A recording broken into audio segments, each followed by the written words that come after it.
Among the names preserved within the ancient records of the Watchers, one appears quietly yet with remarkable specificity. The texts do not describe him primarily as a warrior, a ruler, or a judge. Instead, the record associates him with knowledge, a particular kind of knowledge that concerns the heavens themselves. His name is Kokabiel, a figure mentioned among the Watchers who descended in the earliest traditions surrounding forbidden instruction given to humankind. In these writings, the Watchers are not remembered only for their descent, but for the teachings they carried with them. Each name is tied to a specific domain of knowledge. Some are said to have revealed the making of weapons, others the crafting of ornaments or the mixing of substances. Yet Kokabiel is remembered for something different, the patterns and movements of the stars. The surviving traditions present this knowledge carefully. The texts neither celebrate it nor fully condemn it without explanation.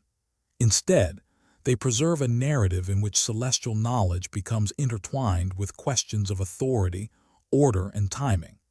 To understand Kokabiel is therefore not simply to study a single watcher, but to examine how ancient writers understood the boundary between divine knowledge and human curiosity. The earliest written traces of the Watchers appear within a body of ancient literature concerned with the structure of the cosmos and the order governing both heaven and earth. These texts present a world that is not chaotic, but carefully arranged. Authority flows downward through defined levels of responsibility. At the highest level stands the divine authority. Beneath that authority exists a council of heavenly beings whose purpose is not to rule independently, but to observe, record, and maintain the boundaries established within creation. Within this framework, the Watchers emerge. The record presents them not first as rebels, but as observers. Their very name reflects their assigned function. They are those who watch. Their position is described as one of vigilance rather than intervention.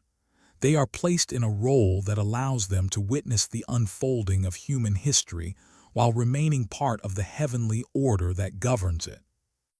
Ancient cosmological texts often describe the heavens as structured in layers of authority. The divine council occupies the upper domain, while the earthly world unfolds below. Between these two spheres exists a place for intermediaries whose responsibility is to monitor events and maintain awareness of human activity. The Watchers belong to this category. The text suggests that their presence was intended to ensure that the boundary between heaven and earth remained clear. Rather than acting directly within human society, their task was to observe. Observation carried weight within ancient thought. To watch was not a passive act. It involved attention, accountability, and responsibility to the authority that had appointed them. Several early traditions describe heavenly beings who were assigned to oversee regions of the earth. Some texts speak of watchers over nations, while others describe watchers responsible for observing human conduct. The purpose of this observation was not domination but awareness. What occurred on earth was not hidden from the heavenly order. Within this larger framework, the Watchers form a recognizable group. One of the clearest preserved descriptions of them appears in traditions associated with the ancient Watcher narratives, where they are described collectively as heavenly beings who maintained awareness of the human world. The texts do not present them as creators, nor as rulers equal to divine authority. Instead, they function as attendants within a structured hierarchy. Their authority is therefore limited. They observe, they report, and they maintain the boundaries that separate the heavenly realm from the activities of humanity. This arrangement reflects a broader theme present across many ancient writings. The universe is understood as an ordered system in which each realm has its assigned place. Heaven remains distinct from earth. Knowledge belonging to the divine realm is not automatically available to humanity, Boundaries are essential to preserving this structure. Within this system, the Watchers stand at a delicate intersection. They possess knowledge of the heavenly order, yet they remain aware of the human world. Their position gives them access to both realms without fully belonging to either. Such a role requires restraint, because proximity to humanity carries the possibility of involvement. For a long period within the preserved narratives, the Watchers appear simply as observers. The texts do not initially describe conflict or disruption. Instead, they present a quiet structure in which observation and order exist together.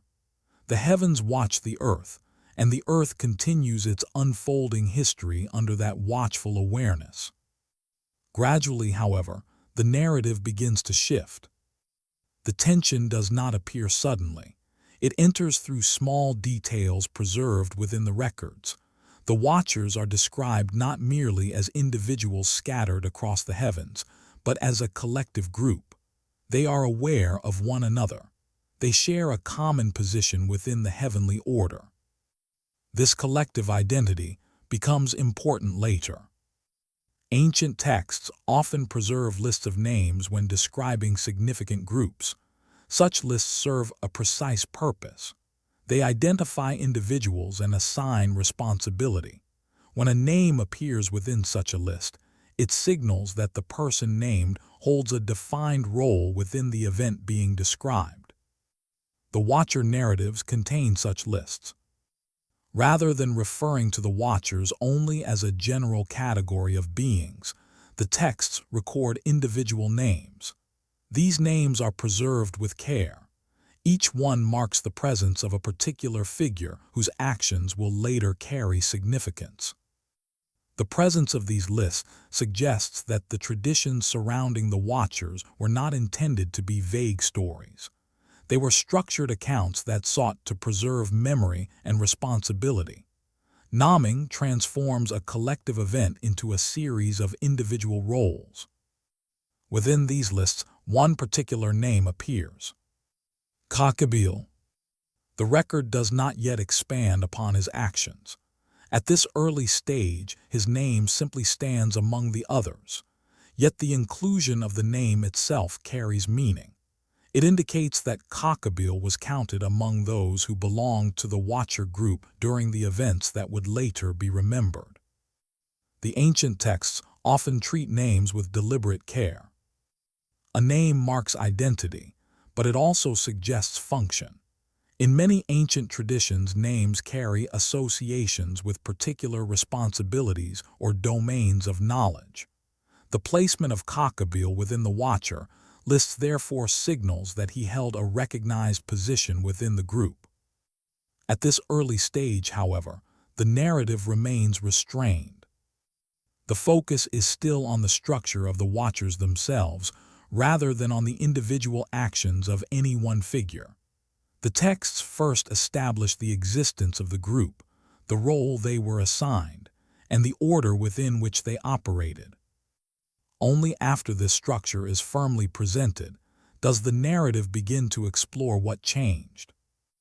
The earliest stage of the record therefore serves an important purpose. It reminds the reader that the Watchers were originally part of the established cosmic order. They were not outside the system of authority. They belonged within it. Their task was defined. Their position was known. And their relationship to the earth was carefully limited by the boundaries that separated heaven from human life. It is within this stable structure that the first hints of tension begin to emerge. The texts do not yet describe the actions that will eventually transform the Watcher's role. Instead, they slowly introduce the idea that observation alone would not remain the only relationship between these heavenly beings and the human world.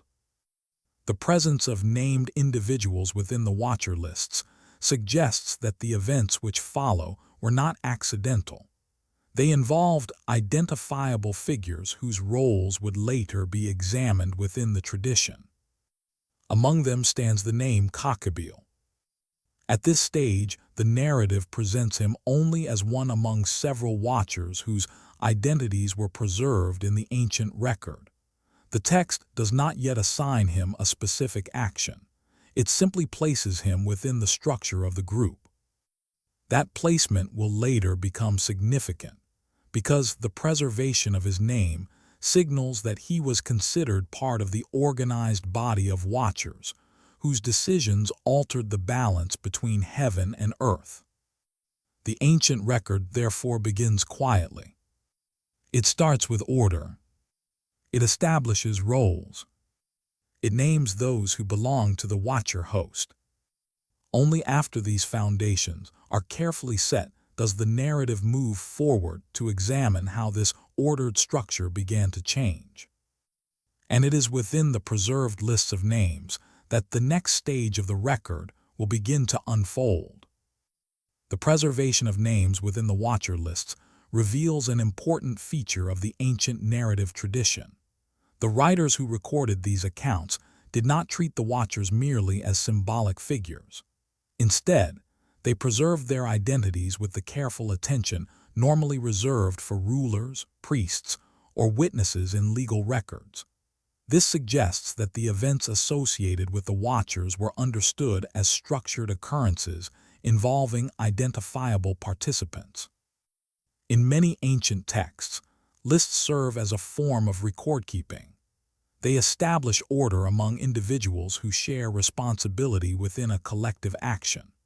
The presence of such lists in the watcher tradition, therefore, signals that the descent of these beings was not remembered as a vague or mythic moment, but as a coordinated event involving specific members of a known group. The record introduces these names gradually, placing them within the framework of the watchers as a whole. Each name carries equal weight at first. None is immediately elevated above the others. Instead, the narrative preserves them as members of a body whose actions would later be examined collectively. Among these preserved names, Kokabiel appears without elaboration.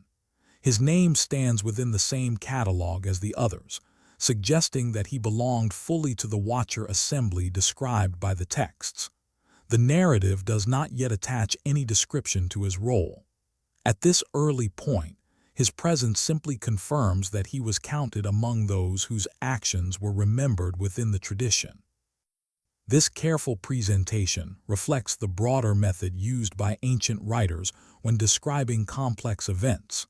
Before examining the consequences of an action, the record first identifies the individuals involved. Responsibility cannot exist without identification. By listing the names of the watchers, the texts establish the participants whose decisions would later shape the unfolding narrative. The structure of the watcher lists also suggests hierarchy and organization. Ancient societies frequently recorded groups according to rank or functional roles.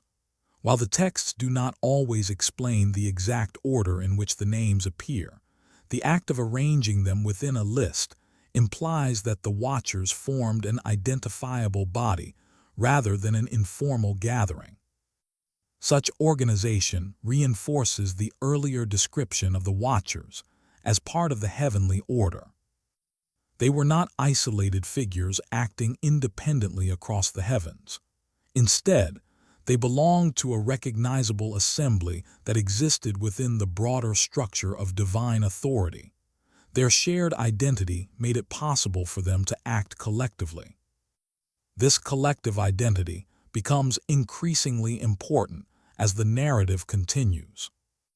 The watchers are described not simply as individuals observing humanity from a distance, but as beings who possessed awareness of one another. Their presence within the same order allowed them to communicate and gather. Such gatherings were not unusual within ancient descriptions of heavenly councils. Many traditions describe assemblies of heavenly beings who meet in ordered settings to witness or discuss events related to the world below. Within these assemblies, decisions carry weight because they involve multiple participants rather than a single voice. The Watcher tradition hints at such gatherings through its preservation of the names themselves. When the text presents a list, it implicitly describes a community whose members share a defined role. Each individual contributes to the collective identity of the group. The presence of Kokabiel within this community indicates that his later role must be understood in connection with the Watchers as a whole. The narrative does not treat him as an isolated figure acting outside the group. Instead, his identity is tied to the assembly that the texts describe. His name, therefore, becomes one part of a broader record that seeks to preserve the memory of the Watchers' participation in a significant turning point within the ancient cosmological tradition. As the narrative moves forward, the careful preservation of these names begins to reveal another important feature of the text. The writers were concerned not only with recording events, but also with assigning responsibility. By naming the Watchers individually, the record ensures that their participation cannot be obscured within a collective description. Each name marks a participant whose actions form part of the larger story. This method reflects the legal and administrative practices common within the ancient world. When councils issued decrees or agreements were made among leaders, the names of those present were often recorded to confirm their involvement. Such records served as a lasting acknowledgement that the individuals named had taken part in the decision being described. The Watcher lists appear to follow a similar principle. By preserving the identities of those involved, the texts create a record that extends beyond the moment itself.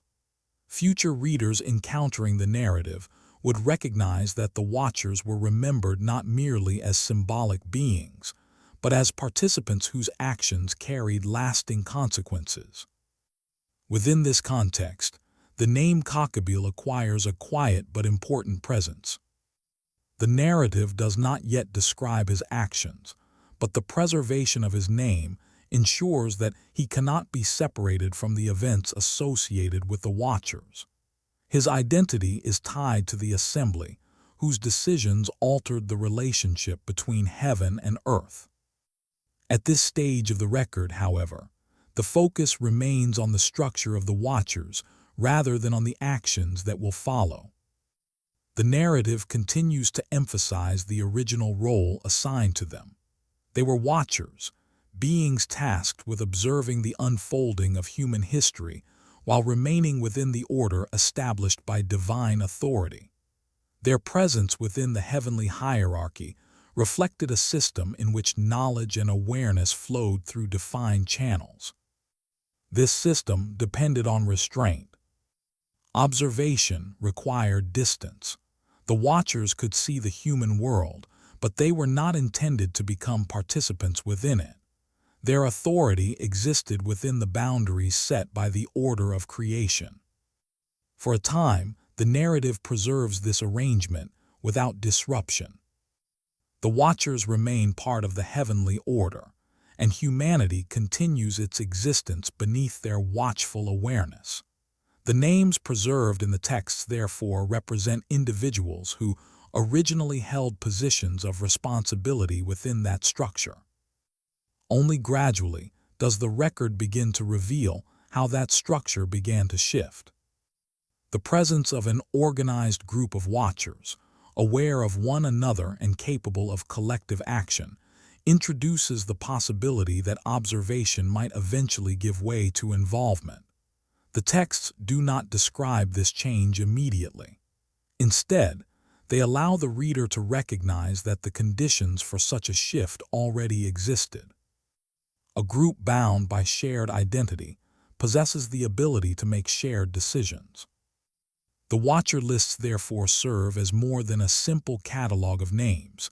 They quietly establish the framework within which the next phase of the narrative will occur. The Watchers are identified. Their roles within the heavenly order are defined. Their collective identity has been acknowledged. Among them stands Kokabiel, one name preserved within the assembly. At this point in the record, the narrative has not yet described the moment when the Watchers move beyond observation. That moment belongs to the next stage of the tradition. The present chapter remains concerned with the foundation of the story, the existence of the Watchers as an organized body whose members were known and remembered. The ancient record begins, therefore, with structure and identification. Heaven possesses an ordered council. Within that council exist Watchers tasked with observing the human world. Their names are preserved within the texts, so that their identities remain part of the historical memory of the tradition. Among those names is Kokabiel, recorded as one member of the Watcher host, whose presence would later become significant when the narrative turns toward the actions that changed the balance between heaven and earth. With the Watchers identified and their place within the heavenly order established, the record now prepares to move toward the moment when this carefully maintained boundary begins to change. The ancient traditions that preserve the account of the Watchers are notable for their careful attention to names. Rather than describing the group only as an unnamed assembly of heavenly beings, the texts present a catalog of individuals who were counted among those involved in the descent. These lists appear within manuscripts that seek to preserve memory with precision. In them, the Watchers are not treated as a vague category, but as identifiable figures whose presence in the narrative carries responsibility. Such catalogs perform an important function within ancient literature. They establish identity, define participation, and place individuals within a structured order. In societies where written records served as the primary means of preserving history, the listing of names signaled that the events described were meant to be remembered in a deliberate and organized way. A name marked a participant whose actions were recognized within the tradition.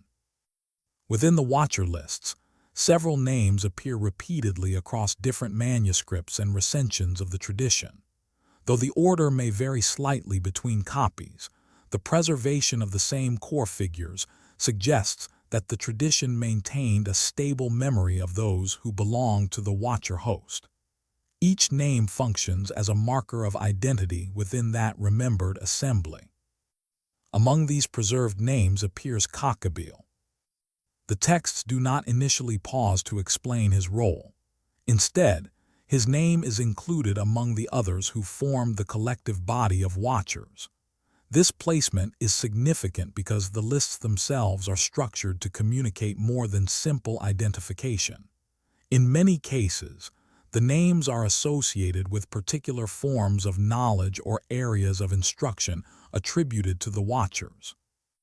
The record therefore presents the Watchers not merely as observers who descended collectively, but as figures connected to specific domains of knowledge.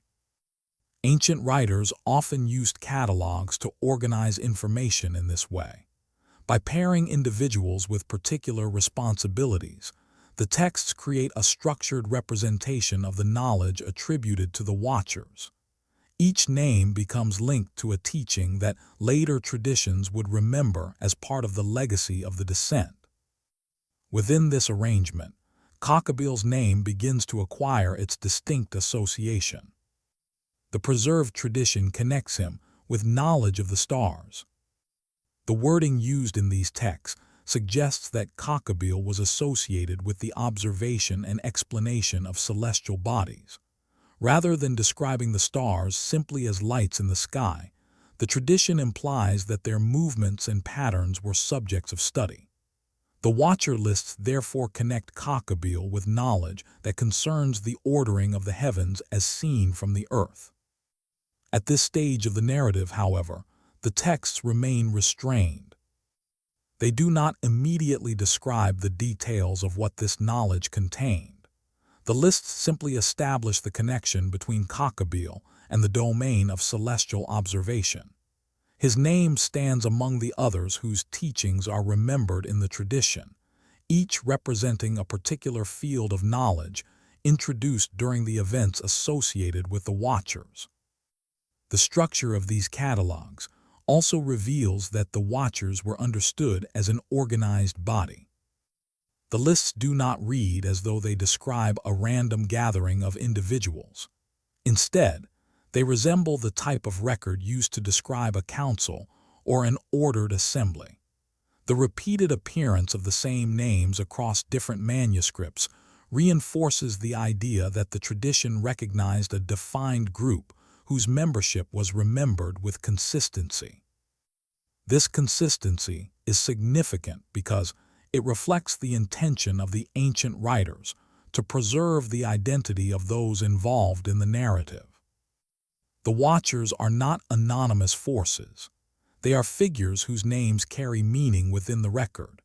By preserving these names, the texts ensure that responsibility remains attached to identifiable individuals rather than disappearing into a collective description.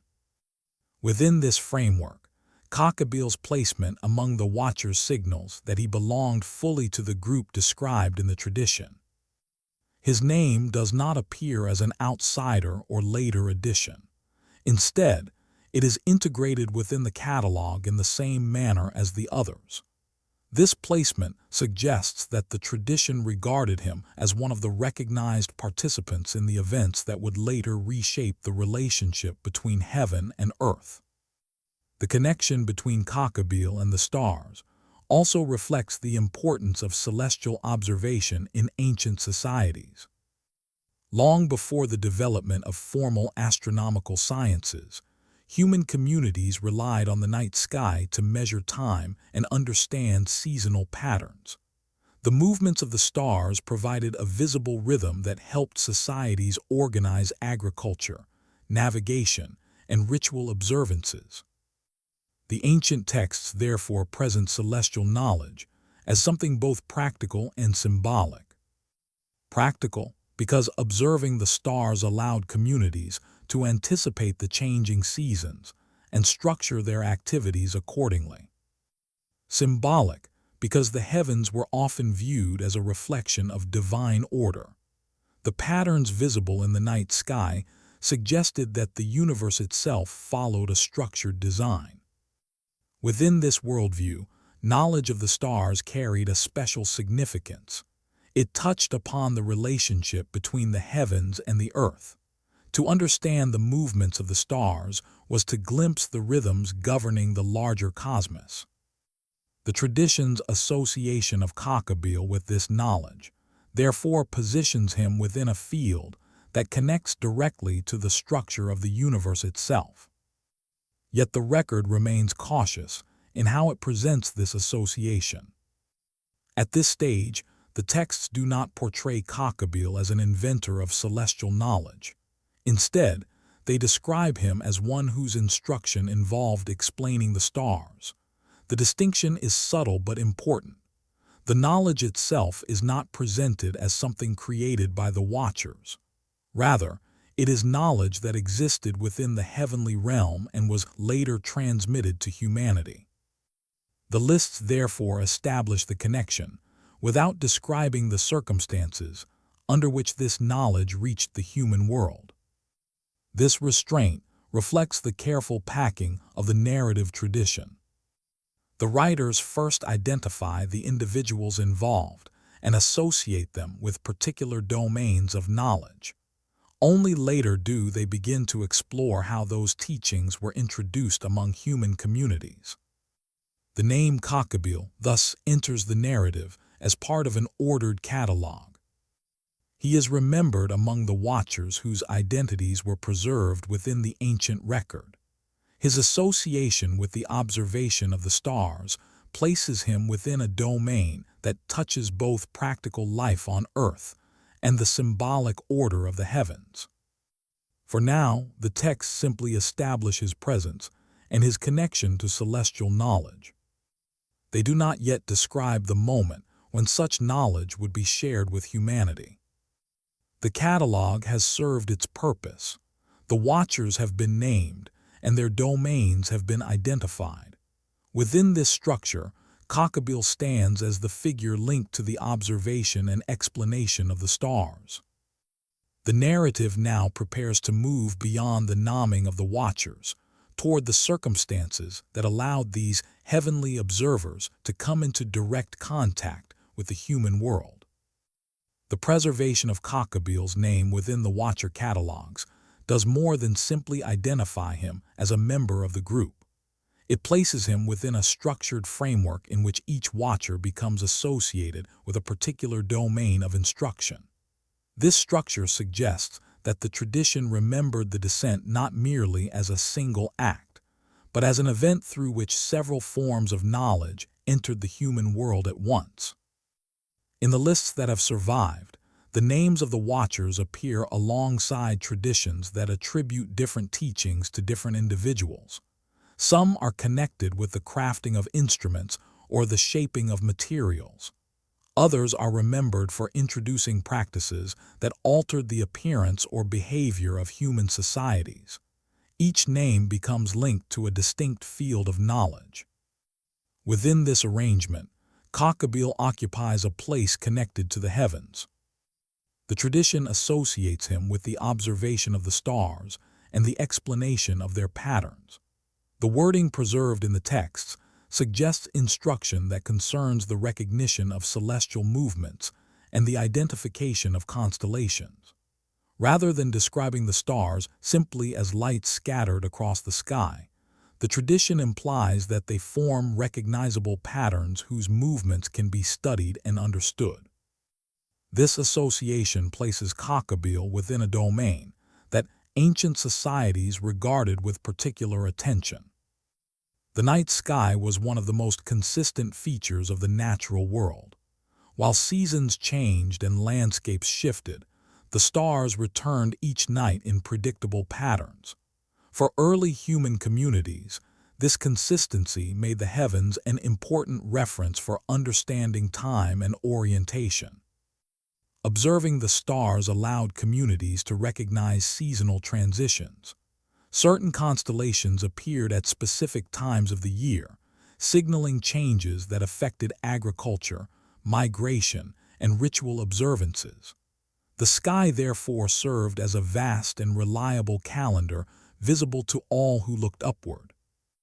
Within this context, knowledge of the stars carried practical significance. It allowed communities to measure time more accurately than relying on memory alone.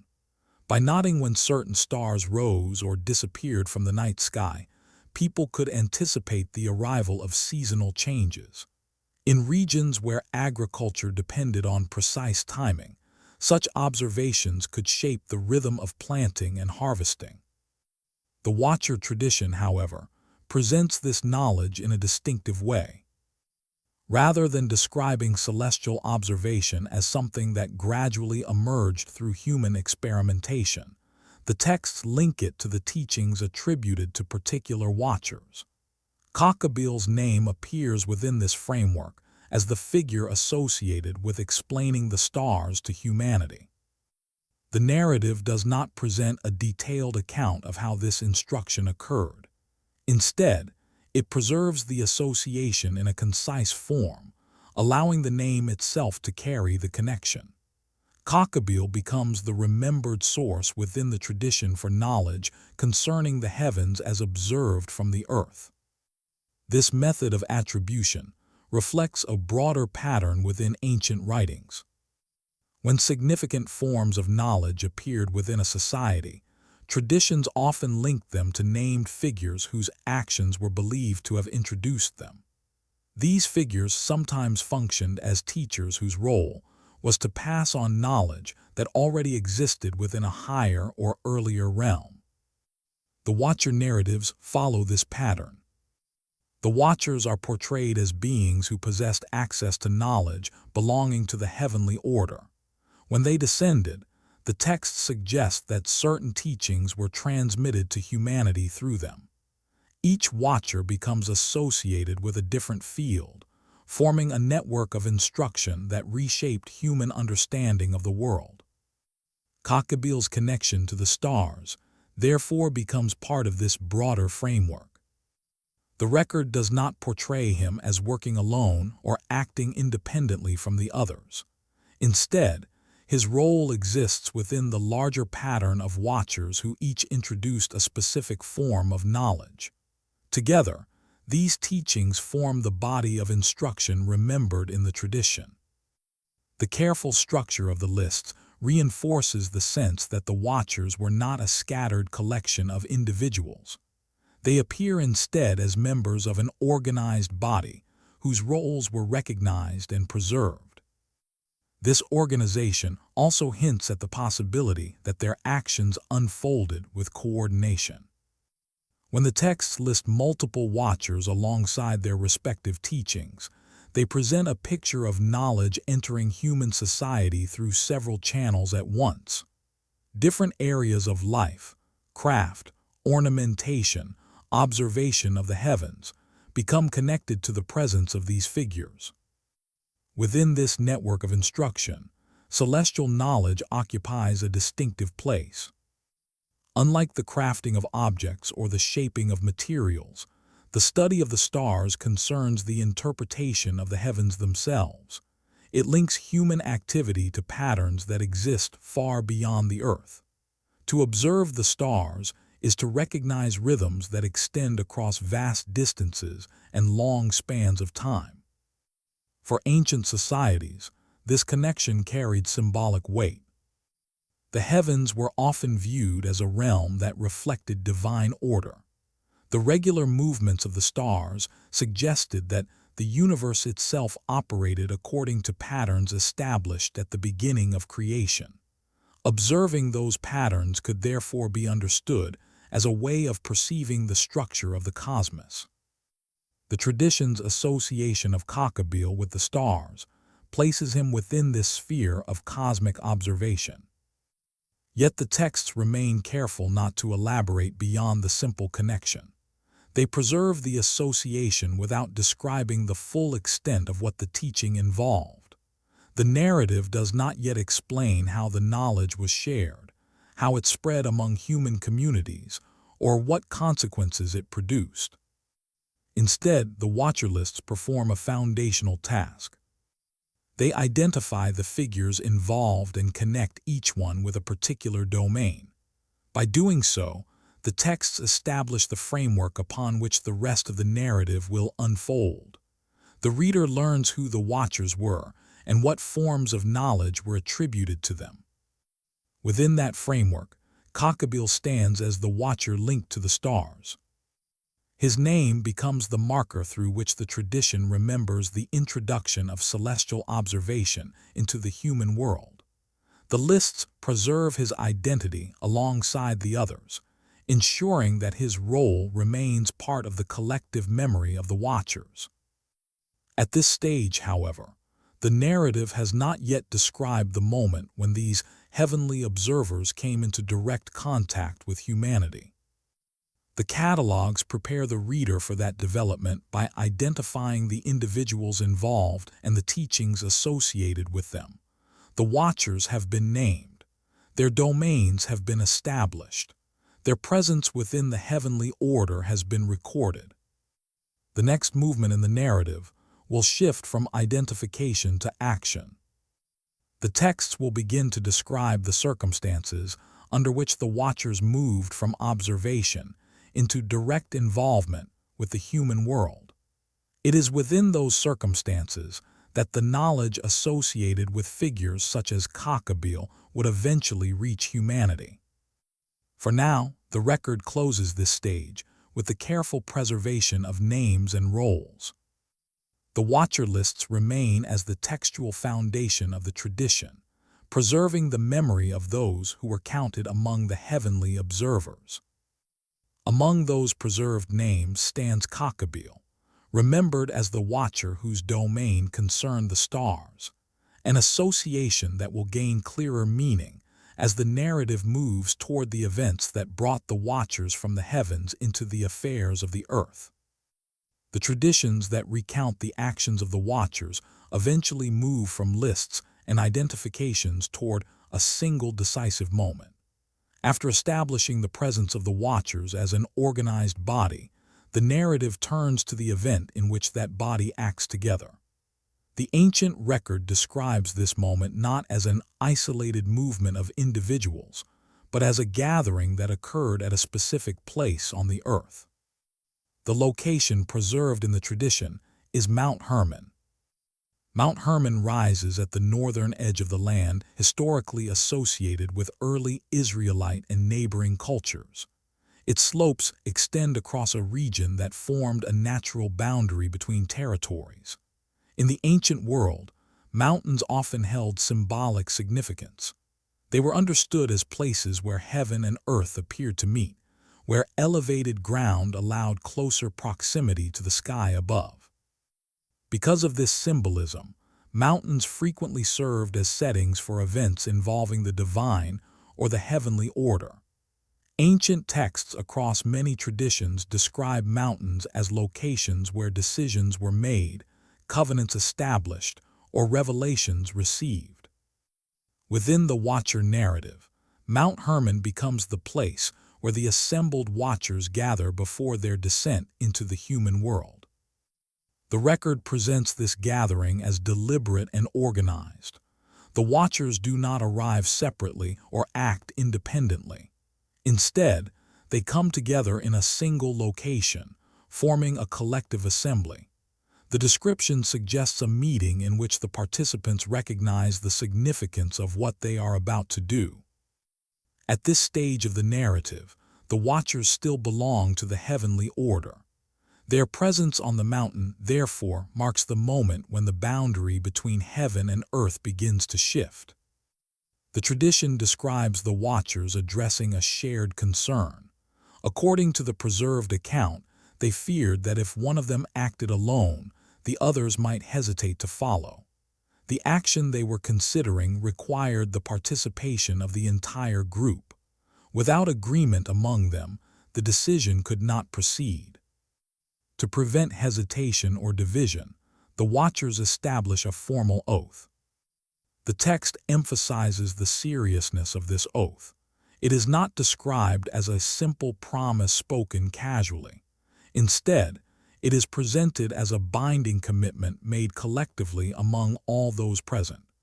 Each member of the assembly agrees that none will withdraw once the decision is made. The oath therefore functions as a safeguard against uncertainty. Ancient societies frequently used oaths to secure agreements among groups whose actions carried significant consequences. By swearing together, participants bound themselves to a shared responsibility. Breaking such an oath would have been regarded as a serious violation, not only of the agreement itself, but of the order that governed those who made it. Within the Watcher narrative, the oath serves precisely this purpose. It ensures that the descent will occur as a collective act rather than the initiative of a single individual. Every Watcher who participates in the oath becomes equally responsible for the decision that follows. The mountain itself becomes associated with this moment of commitment. The record explains that the Watchers named the mountain after the oath that was sworn there. In this way, the location becomes permanently connected to the event.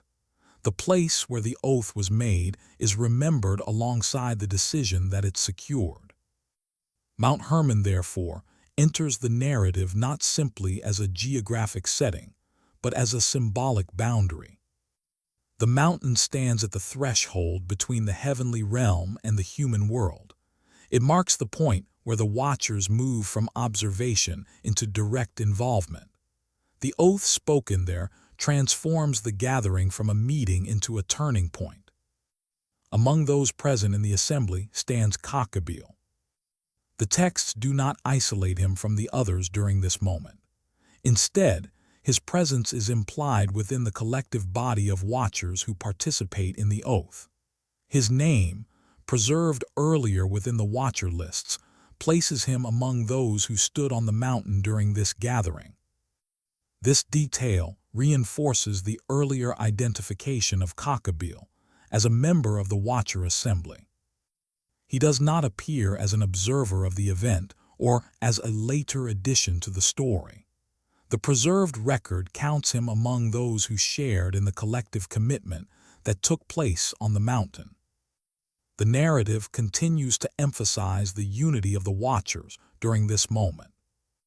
Their decision is not portrayed as impulsive or chaotic. Instead, it unfolds through a structured process that reflects the organized nature of the group itself. They gather, they deliberate, and they bind themselves by oath before acting. Such a sequence suggests that the watchers understood the gravity of their choice. The boundary separating heaven from earth had previously defined their role. As watchers, their responsibility was to observe rather than intervene. By preparing to descend, they were stepping beyond the limits that had originally governed their position. The oath acknowledges this shift. It ensures that the decision cannot be reversed once it is made. Each participant commits not only to the descent itself, but to the consequences that may follow from it. The mountain, therefore, becomes the stage for a collective turning point within the narrative. What began as a group of heavenly observers now prepares to enter the human world directly. The order that once separated the two realms begins to change through the agreement forged on the slopes of Mount Hermon. The text does not yet describe the actions that will follow once the watchers descend. Instead, it lingers on the moment of commitment, emphasizing the unity of the group and the seriousness of the oath that binds them. Within this moment, the presence of Kokabiel remains part of the collective identity of the watchers. His name, preserved among the others, confirms that he stood among those who agreed to the descent. The tradition therefore connects him directly to the event that initiated the next phase of the narrative. With the oath sworn and the decision confirmed, the watchers stand at the threshold of action. The mountain that witnessed their commitment now marks the place where observation ends and involvement begins.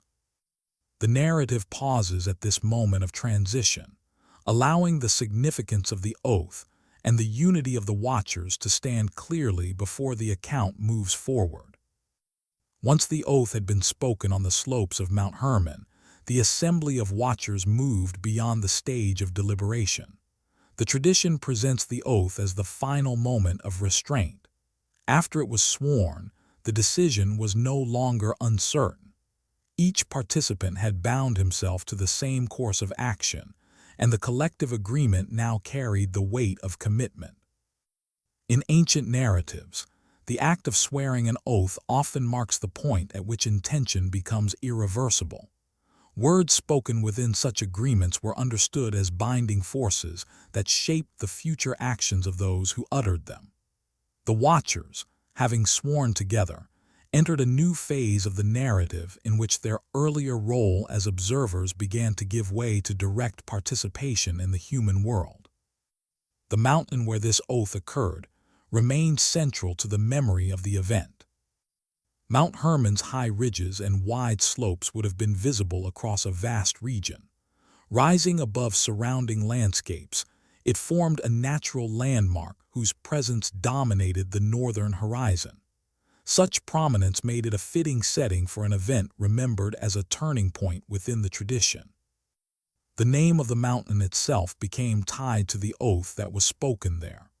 The record explains that the watchers associated the place with the act of binding themselves together in agreement. In this way, geography and narrative merged. The physical landscape carried the memory of the decision that had been made upon it. Within the assembled group stood the watchers whose names had already been preserved in the earlier catalogs. These figures, once identified as members of the heavenly host responsible for observation, now prepared to move into a role that would bring them into direct contact with human communities. Among those present was Kokabiel. His name had appeared within the watcher lists that carefully recorded the participants of the descent. That earlier identification now becomes meaningful within the unfolding narrative. The lists did not merely preserve names for the sake of memory. They identified the individuals who took part in the oath on Mount Hermon and shared responsibility for the decision that followed. The text does not isolate Kokabiel during this moment. Instead, it maintains the emphasis on the collective body of watchers acting together. Each member of the assembly stands under the same oath, and each becomes equally involved in the events that will unfold. This collective action is one of the most striking elements of the Watcher tradition. The narrative does not describe a single figure breaking from the heavenly order while others remain distant. Instead, it portrays a coordinated movement in which an entire group participates.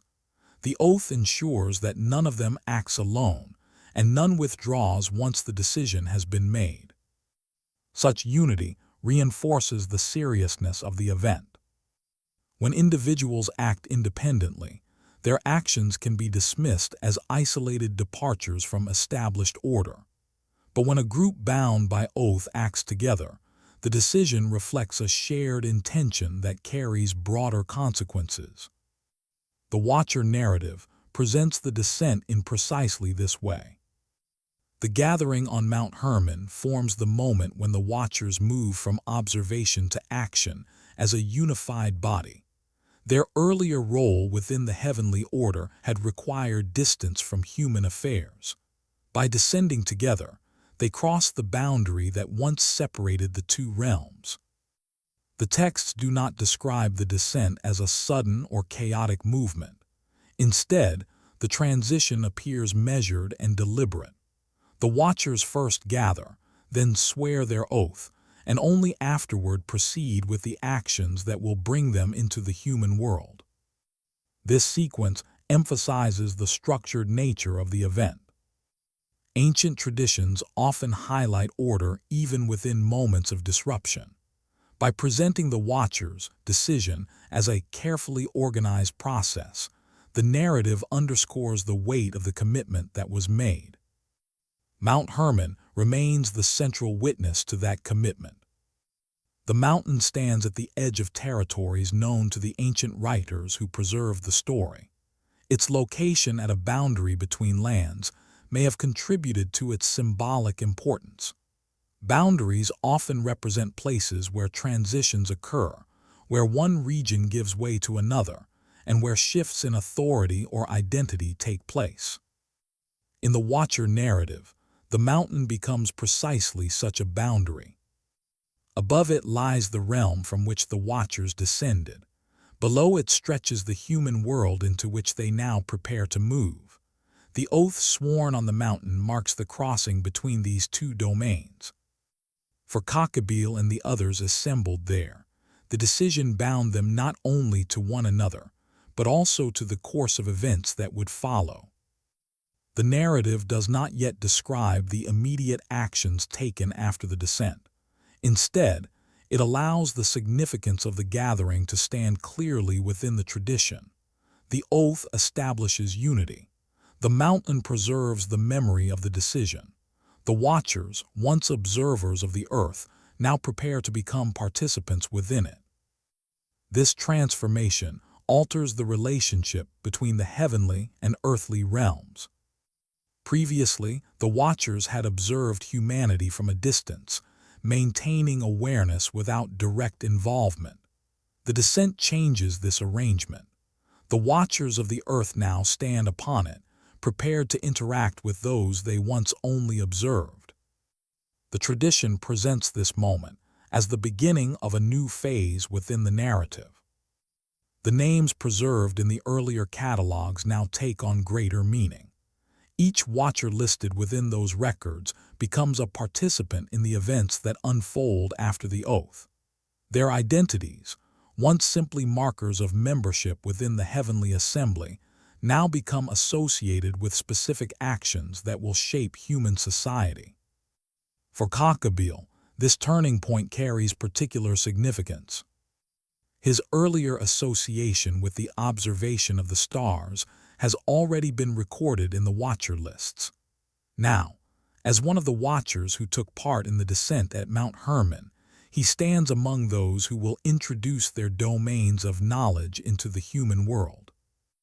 The narrative does not yet describe the form this instruction will take.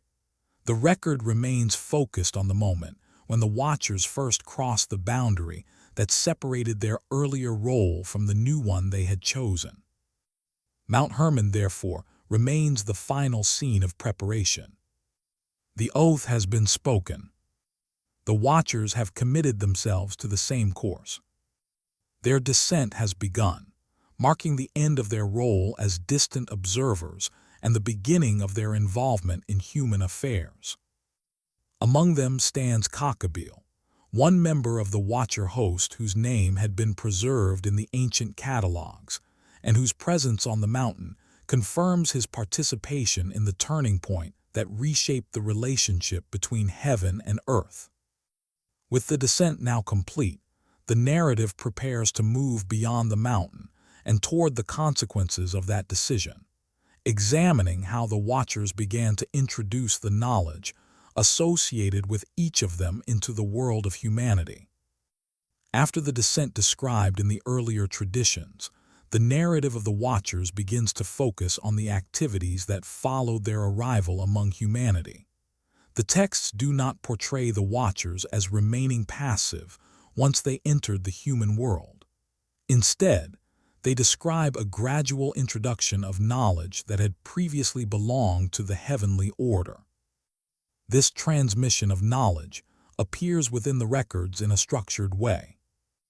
The Watchers are not said to have delivered a single unified body of instruction.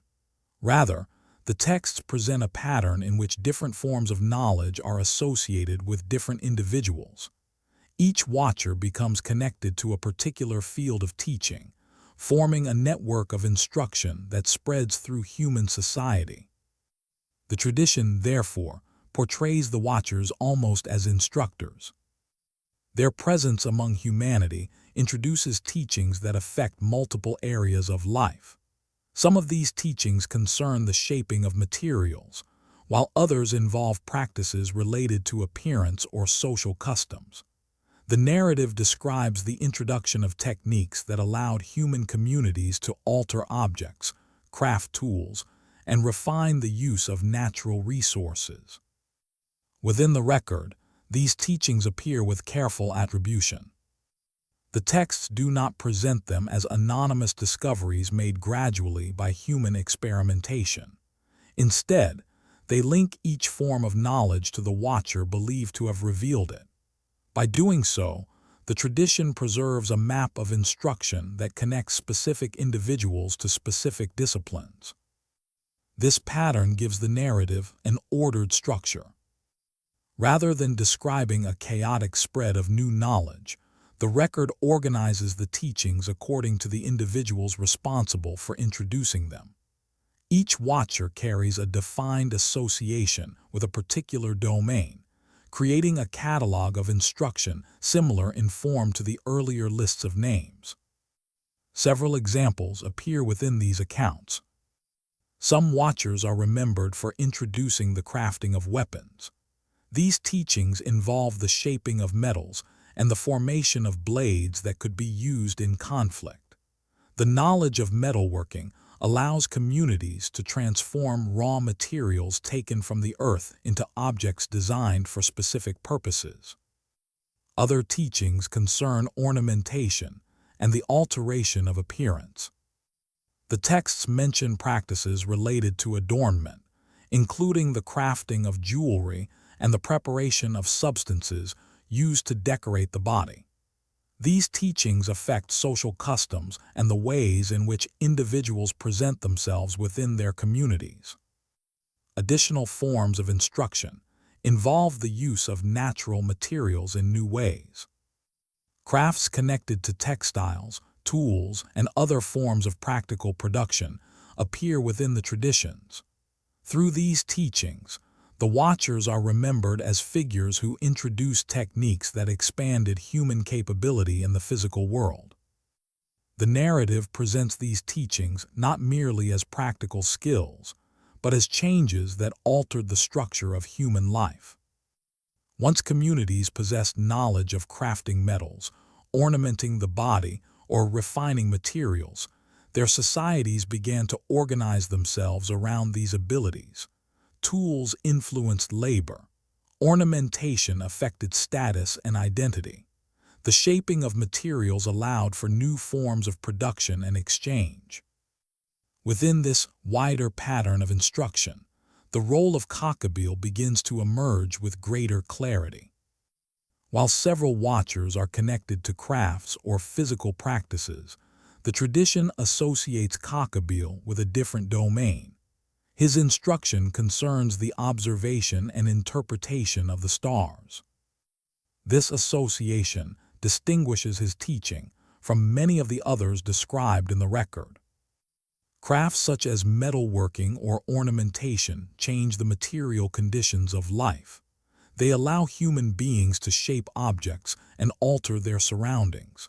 The knowledge connected to the stars, however, does not directly produce physical objects. Instead, it concerns understanding patterns that already exist within the heavens. The texts therefore present Kokabiel's domain as one related to observation rather than construction. The night sky forms the central object of this observation. Ancient societies spent long periods under open skies where the stars were clearly visible.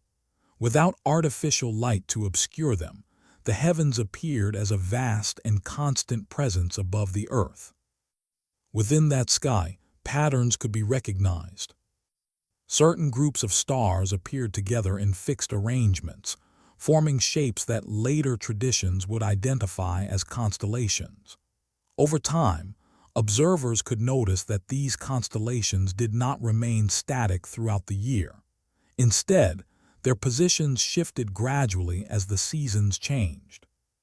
Such observations allowed ancient communities to recognize cycles within the heavens.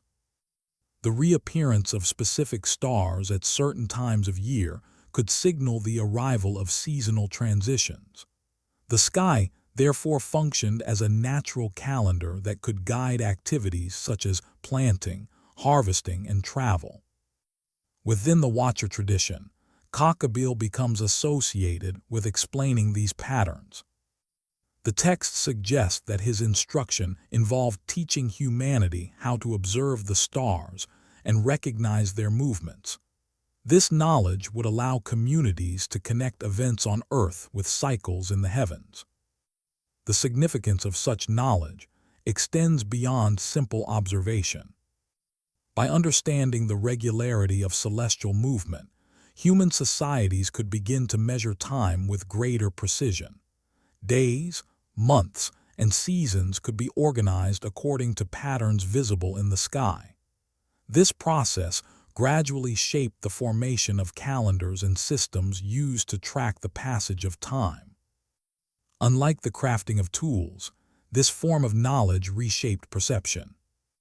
It encouraged human observers to look upward and recognize that the heavens followed structured rhythms. These rhythms could be studied and used to organize life on Earth. Within the narrative of the Watchers, the introduction of celestial observation, therefore, occupies a distinctive place. It does not alter the physical environment directly, but it changes how human communities understand the relationship between the Earth and the heavens. By observing the stars, people begin to situate their activities within a broader cosmic order.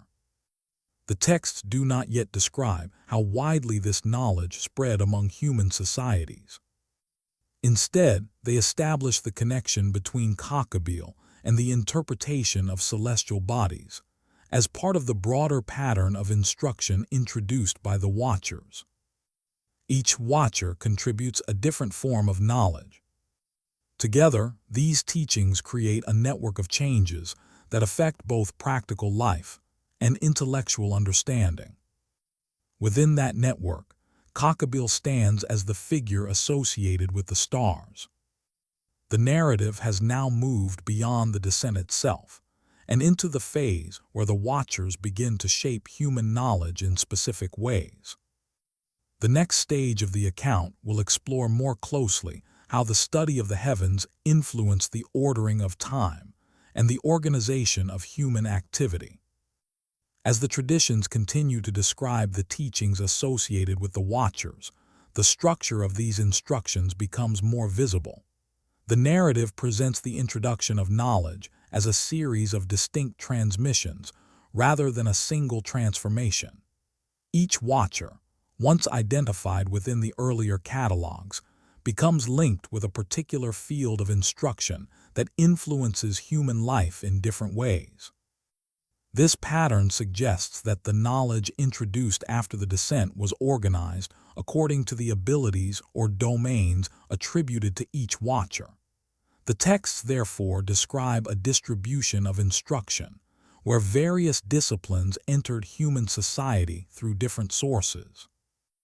In this arrangement, the teachings related to physical crafts occupy one part of the narrative. The shaping of metals, the crafting of ornaments, and the development of tools all belong to areas of knowledge that affect the physical environment directly. These teachings alter the objects humans use and the materials they manipulate in daily life. Yet the tradition carefully distinguishes these crafts from another category of knowledge. Celestial observation belongs to this second category. While metalworking or ornamentation involve visible alterations to the world around human communities, the study of the stars concerns patterns that already exist beyond the earth. The heavens cannot be shaped or altered by human effort. Instead, they must be observed, interpreted, and understood. Within this sphere of observation, the tradition associates Kokabiel with instruction concerning the stars. The texts describe his role as explaining the arrangement and movement of celestial bodies. Such explanations would involve identifying recurring patterns within the night sky and recognizing the rhythms through which those patterns changed over time. For ancient observers, the sky offered a consistent reference point. Night after night, the same stars appeared in familiar formations. Over longer periods, however, their positions shifted in ways that revealed deeper cycles governing the heavens. These cycles formed the foundation for early systems of timekeeping. Long before written calendars became widespread, communities relied on natural markers to measure the passing of time. The rising and setting of particular stars could indicate the arrival of seasonal changes. Certain constellations appeared prominently during specific months, allowing observers to anticipate transitions in weather and agricultural conditions. The tradition's association of Kokabiel with the stars, therefore, links him to knowledge that affects the organization of time itself. Understanding celestial cycles allows human societies to coordinate their activities with greater precision. Planting, harvesting, travel, and ritual observances can all be aligned with predictable rhythms visible in the sky. The narrative suggests that such knowledge carried importance far beyond simple curiosity. When communities began to recognize patterns within the heavens, they also began to organize their societies according to those patterns. Seasonal festivals could be scheduled to correspond with astronomical events. Agricultural cycles could be planned around the appearance of particular stars. In this way, the observation of the heavens gradually became integrated into the structure of communal life. Within the Watcher tradition, Kokabiel stands at the point where this form of knowledge enters human awareness through instruction. His association with celestial observation marks him as the figure connected to explaining how the stars move and how their movements can be interpreted. The texts do not describe him altering the heavens or creating new constellations. Instead, his role lies in revealing patterns that were already present but not yet fully understood by humanity. This distinction remains important within the narrative. The knowledge associated with Kokabiel concerns interpretation rather than invention. The stars already followed their paths across the sky, but recognizing the order within those paths required careful observation and explanation. The tradition, therefore, portrays the teaching of celestial knowledge as an act of revealing rather than creating. By identifying patterns among the stars, human observers could begin to understand that the heavens moved according to consistent laws. This recognition would encourage further observation and deepen the connection between human society and the rhythms of the natural world. Within ancient cultures, such connections often carried symbolic meaning as well. The heavens were widely regarded as a reflection of divine order. The regular movements of the stars suggested that the universe itself followed an established structure. Observing those movements, therefore, allowed human communities to glimpse a larger pattern governing the cosmos. The introduction of celestial knowledge could thus influence both practical life and cultural thought. Practically, it enabled communities to organize time and anticipate seasonal changes. Symbolically, it connected human understanding to the perceived order of the universe. Within the Watcher narrative, Kokabiel becomes associated with this intersection between observation and interpretation. His instruction concerns the recognition of celestial order and the ability to read patterns within the sky. Through such instruction, human observers begin to relate their activities on Earth to movements occurring far above them. The texts preserve this association, without expanding into detailed descriptions of the teaching itself. Instead, they place Kokabiel within the broader network of instruction attributed to the Watchers. Each member of the group contributes a different form of knowledge, and together these teachings reshape various aspects of human life. The presence of celestial knowledge within this network highlights the diversity of the Watchers' instruction. Some teachings influence tools, crafts, and physical practices. Others, like the knowledge of the stars, influence perception and organization. They affect how humans understand time, direction, and their place within the wider cosmos. The narrative therefore presents the Watchers' teachings as touching both the material and intellectual dimensions of human society. Within this framework, Kokabiel occupies a role connected to the heavens themselves. His name becomes associated with the study of celestial movement and the interpretation of the patterns that govern the night sky. The record preserves this connection as part of the larger structure of instruction introduced after the descent. By identifying the Watchers and their respective domains, the texts provide a framework for understanding how different forms of knowledge entered the human world within the narrative tradition. Among those domains stands the study of the stars. With Kokabiel linked to this field, the narrative prepares to explore how celestial observation gradually influenced the ordering of time and the organization of human life according to the rhythms of the heavens. Within the traditions that recount the teachings attributed to the Watchers, the instruction associated with Kokabiel turns toward the heavens themselves. While other teachings affected tools, materials, or visible customs within human society, Kokabiel's domain concerns patterns that appear above the earth each night.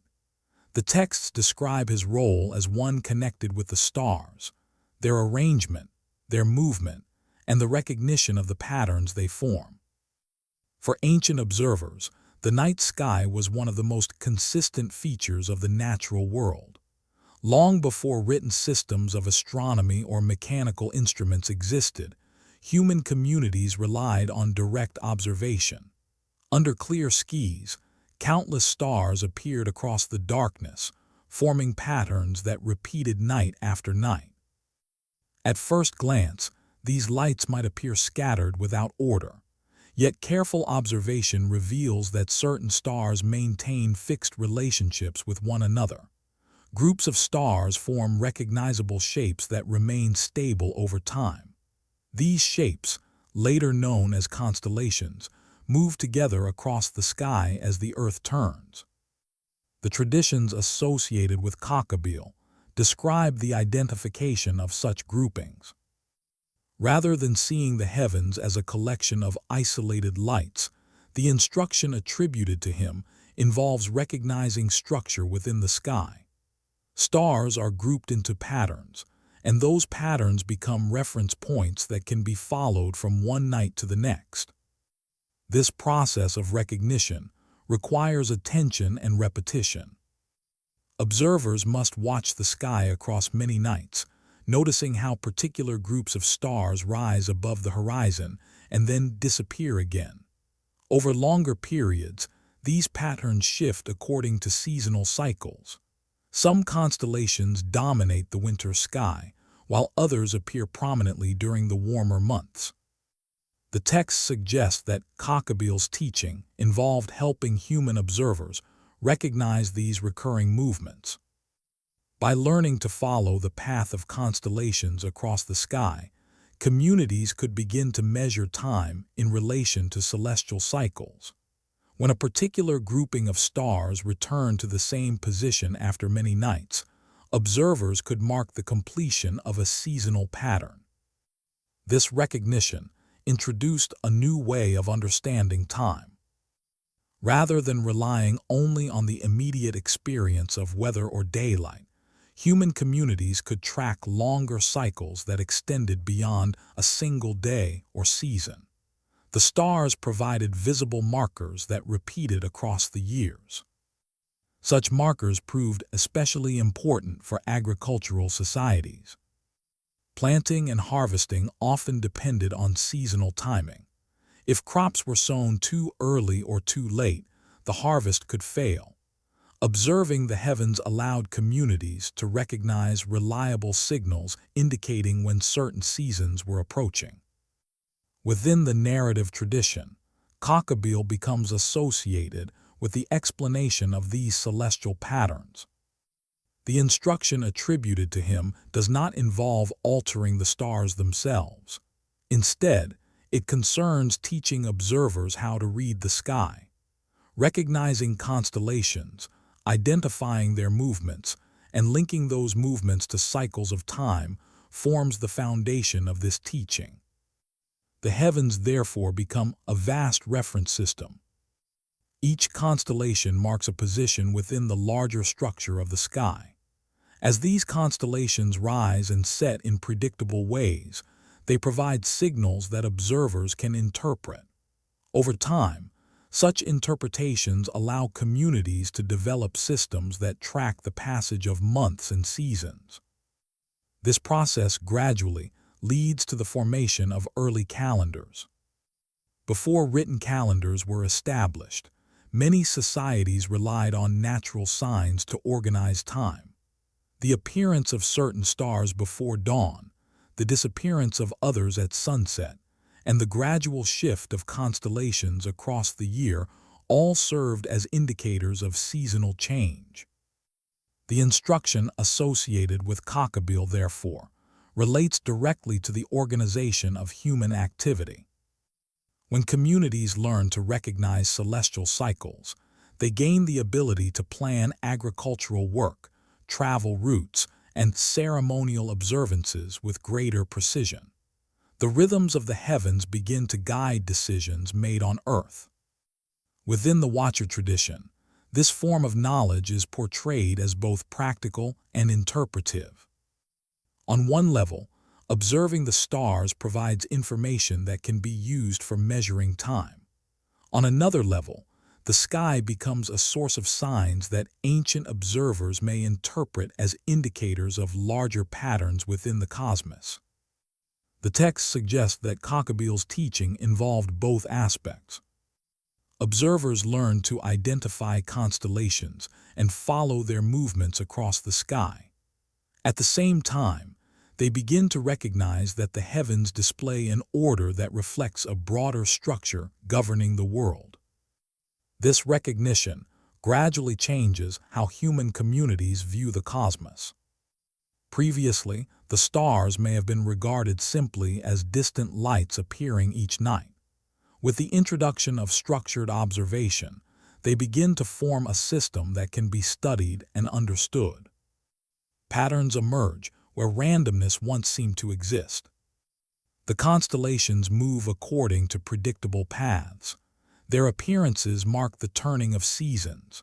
Their cycles extend across years, creating a rhythm that observers can follow. Within this framework, the heavens no longer appear silent or distant. They become a visible expression of order. The tradition's association of Kokabiel with the teaching of the stars places him at the center of this transformation in perception. His instruction encourages observers to look upward with careful attention, recognizing that the sky itself contains patterns capable of guiding life on Earth. The narrative does not yet describe how widely this knowledge spread or how quickly human communities adopted these observations. Instead, it focuses on the introduction of the teaching itself. Kokabiel becomes the figure connected with revealing the structure within the night sky. Through this instruction, humanity begins to perceive the heavens not simply as distant lights, but as a system of movements that can be recognized, followed, and interpreted. This shift in perception marks the beginning of a deeper relationship between human societies and the cosmos. As the recognition of constellations became part of human observation, the sky gradually took on a new significance within early communities. What had once appeared as an unchanging canopy of lights began to reveal structure and movement. The constellations did not remain fixed in one place throughout the year. Instead, they followed slow and predictable paths, rising and setting at different points along the horizon as seasons passed. Observers who watched carefully could notice that certain stars appeared shortly before dawn during particular times of the year. Others vanished from the sky for months before returning again. These recurring appearances created a cycle that repeated with remarkable consistency. The traditions associated with Kokabiel place emphasis on recognizing these cycles. By identifying groups of stars and observing how their positions changed over time, early observers could begin to connect events on Earth with movements in the heavens. This connection gradually formed the foundation of early celestial timekeeping. The night sky provided marker that extended beyond the daily rhythm of sunrise and sunset. A day could be measured by the movement of the sun across the sky. Months could be recognized through the phases of the moon. Yet the stars offered a broader framework that revealed longer cycles governing the year. Constellations appeared prominently during certain seasons and disappeared during others. By noting these transitions, communities could track the progression of the year with increasing accuracy. Within this process, the observation of the heavens became closely connected with agriculture.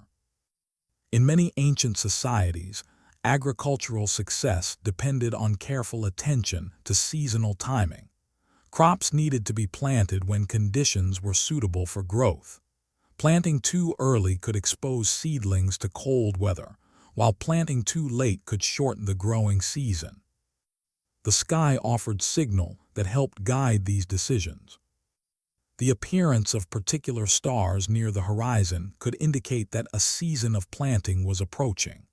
Likewise, the rising of other constellations could mark the time when harvest should begin. Over generations, communities preserved these observations and integrated them into their seasonal rhythms. The narrative tradition associates Kokabiel with introducing the knowledge that allowed observers to interpret such patterns. Rather than treating celestial events as isolated phenomena, the teaching connected them with the organization of time. The sky became a framework through which human activity could be coordinated with recurring natural cycles. This coordination extended beyond agriculture. Travelers moving across large landscapes often relied on the stars for orientation. When the sun disappeared below the horizon, the positions of familiar constellations could help guide direction during night journeys. Recognizing patterns within the sky, therefore, assisted not only with measuring time, but also with navigating across the Earth. The constellations functioned as stable reference points. Unlike landmarks on the ground that could be hidden by terrain or distance, the stars remained visible across vast regions. For those who understood their patterns, the heavens provided a map that could guide movement even in unfamiliar territory. Within the Watcher tradition, this form of knowledge is portrayed as part of the broader transformation that followed the descent of the Watchers. Each Watcher introduced a different domain of instruction. Some teachings influenced crafts and tools. Others shaped social customs or practical techniques. The knowledge associated with Kokabiel, however, altered how human communities related to the heavens themselves. By learning to interpret the stars, observers began to see the sky as a system governed by order. This recognition carried implications beyond the practical uses of celestial observation. Many ancient cultures viewed the heavens as a reflection of the larger structure of the cosmos. The regular movements of the stars suggested that the universe operated according to rhythms established from the beginning. When human observers began to understand these rhythms, they also began to see their own lives as connected to them. Festivals, ceremonies, and communal gatherings could be scheduled according to celestial cycles. The rising of certain stars might signal the beginning of a new agricultural season, or mark the time for ritual observances that recognize the turning of the year. In this way, the observation of the heavens gradually became woven into the cultural life of communities. The tradition's portrayal of Kokabiel places him at the origin of this shift in understanding. His instruction is remembered as the moment when human observers first learned to recognize the structure within the night sky. The stars themselves did not change. They continued to move across the heavens as they always had. What changed was the ability of observers to recognize and interpret their patterns. This ability transformed the night sky from a distant background into a source of guidance and meaning. Communities that once saw the stars simply as lights above them now began to study their arrangements and movements. Through careful observation, they discovered that the heavens displayed a consistent order that could be followed across months and years. The narrative, therefore, portrays Kokabiel's teaching as a turning point in human perception. Observation becomes systematic, patterns become recognizable, the heavens become readable. The knowledge of the stars now serves as a bridge between the human world and the larger cosmos. By watching the sky, communities begin to align their activities with rhythms that extend far beyond the Earth.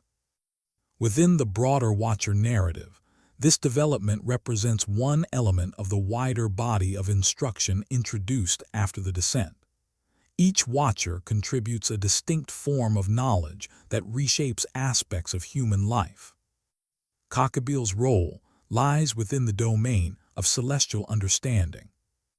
Through the teaching attributed to him, the constellations become guides for measuring time, navigating landscapes, and recognizing the cycles that structure the year. The sky itself becomes a visible expression of order that human observers can learn to follow. As this knowledge spreads among communities, it gradually influences the formation of systems used to track the passage of time and organize life according to celestial rhythms. The narrative therefore prepares to move toward the next stage of the account, where the relationship between celestial observation and the ordering of time becomes even more pronounced within human society. As the observation of the stars became more familiar within human communities, the knowledge attributed to Kokabiel began to influence how time itself was understood. The recognition of constellations and their movements provided more than a way to interpret the night sky. It introduced a framework through which the passage of seasons could be measured with increasing precision. Before such celestial observation became widespread, many societies relied primarily on terrestrial signs to recognize the movement of time. The changing color of vegetation, the migration of animals, and the shifting patterns of rainfall all served as natural indicators of seasonal change. These signs were useful, but they often appeared only after a season had already begun to shift. The stars, by contrast, offered earlier signals. Certain constellations became visible in the sky weeks before the corresponding seasonal changes were fully apparent on Earth. Observers who understood these patterns could anticipate transitions in weather and prepare their activities accordingly. In this way, celestial observation provided a form of knowledge that extended beyond immediate experience. The tradition associated with Kokabiel places this development within the broader transformation of human understanding after the teachings of the Watchers were introduced. The instruction concerning the stars had already taught observers to recognize constellations and track their movement across the sky. Once these patterns became familiar, communities began to connect them with the passage of time. This connection gradually shaped the formation of early calendrical systems. A calendar is more than a simple list of days. It is a system that organizes time into recognizable units, days, months, and seasons, so that communities can coordinate their activities. In early societies, the construction of such systems depended on reliable natural markers. Celestial movement provided those markers. The rising and setting of particular stars could signal the beginning of a seasonal cycle. The appearance of a constellation just before dawn might indicate that a planting season was approaching. Likewise, the disappearance of certain stars from the evening sky could mark the arrival of colder months. Through careful observation, communities could align their agricultural work with these celestial signals. This alignment proved especially important in regions where successful harvests depended on accurate seasonal timing. Farmers who planted crops according to celestial indicators could anticipate environmental changes more effectively than those who relied only on immediate conditions. Within this process, celestial knowledge gradually moved from simple observation into structured practice. Communities began to preserve records of which stars appeared during particular seasons. Over time, these observations formed patterns that could be taught from one generation to the next. The sky became a reference system that allowed people to track the progression of the year with consistency. The narrative tradition connects this shift in understanding with the teachings associated with Kokabiel. His instruction concerning the stars introduced observers to the patterns of celestial movement. Once these patterns were recognized, they could be used to measure time in ways that were previously unavailable. The influence of celestial observation extended beyond agriculture. As communities developed systems for tracking seasons, they also began to regulate other aspects of communal life according to these cycles. Ceremonial gatherings, seasonal festivals, and collective activities could now be scheduled in relation to celestial events.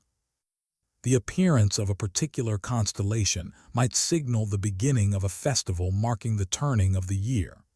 The return of another group of stars could indicate the time for communal harvest celebrations. In this way, celestial observation gradually shaped the rhythm of social life. The organization of time, therefore, became increasingly connected to the movements of the heavens.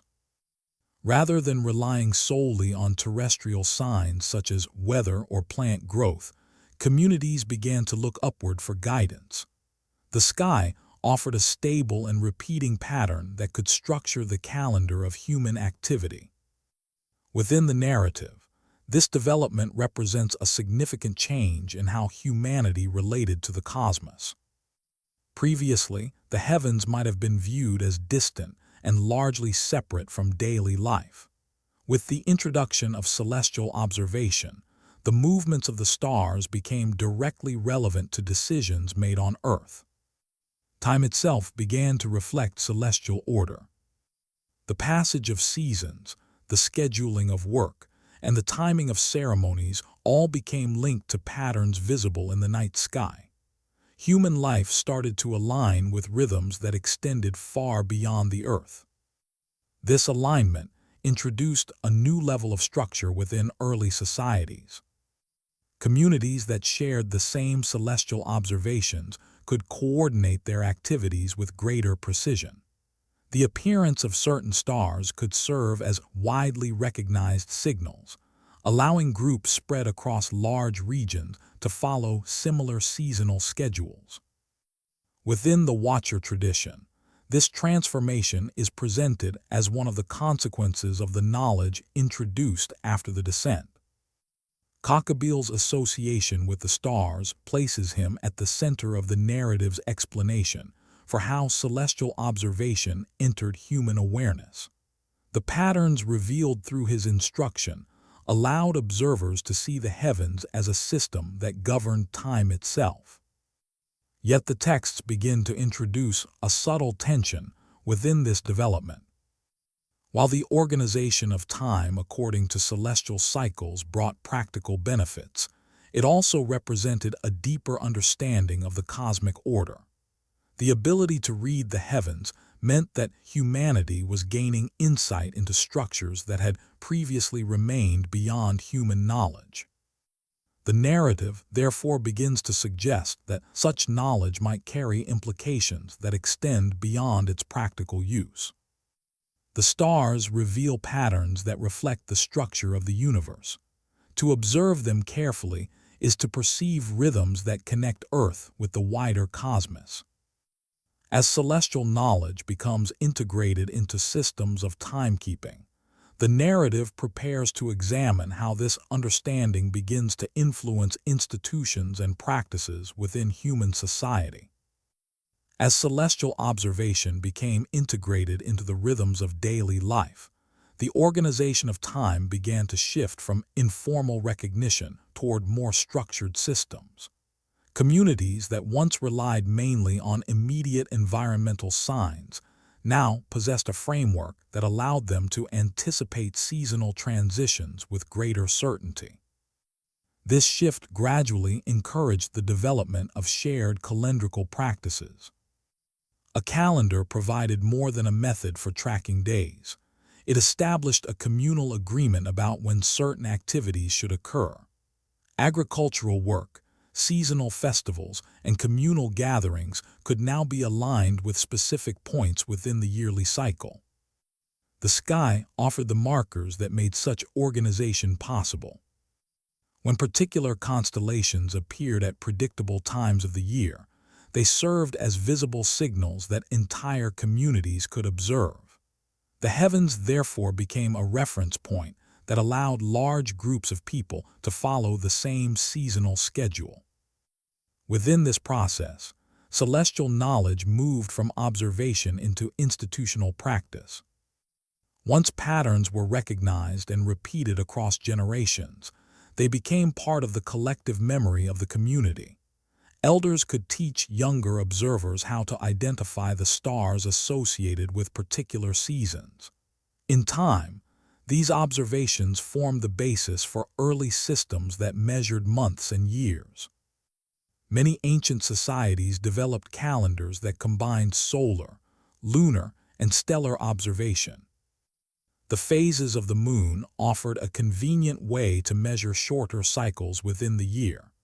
Each new moon marked the beginning of another month.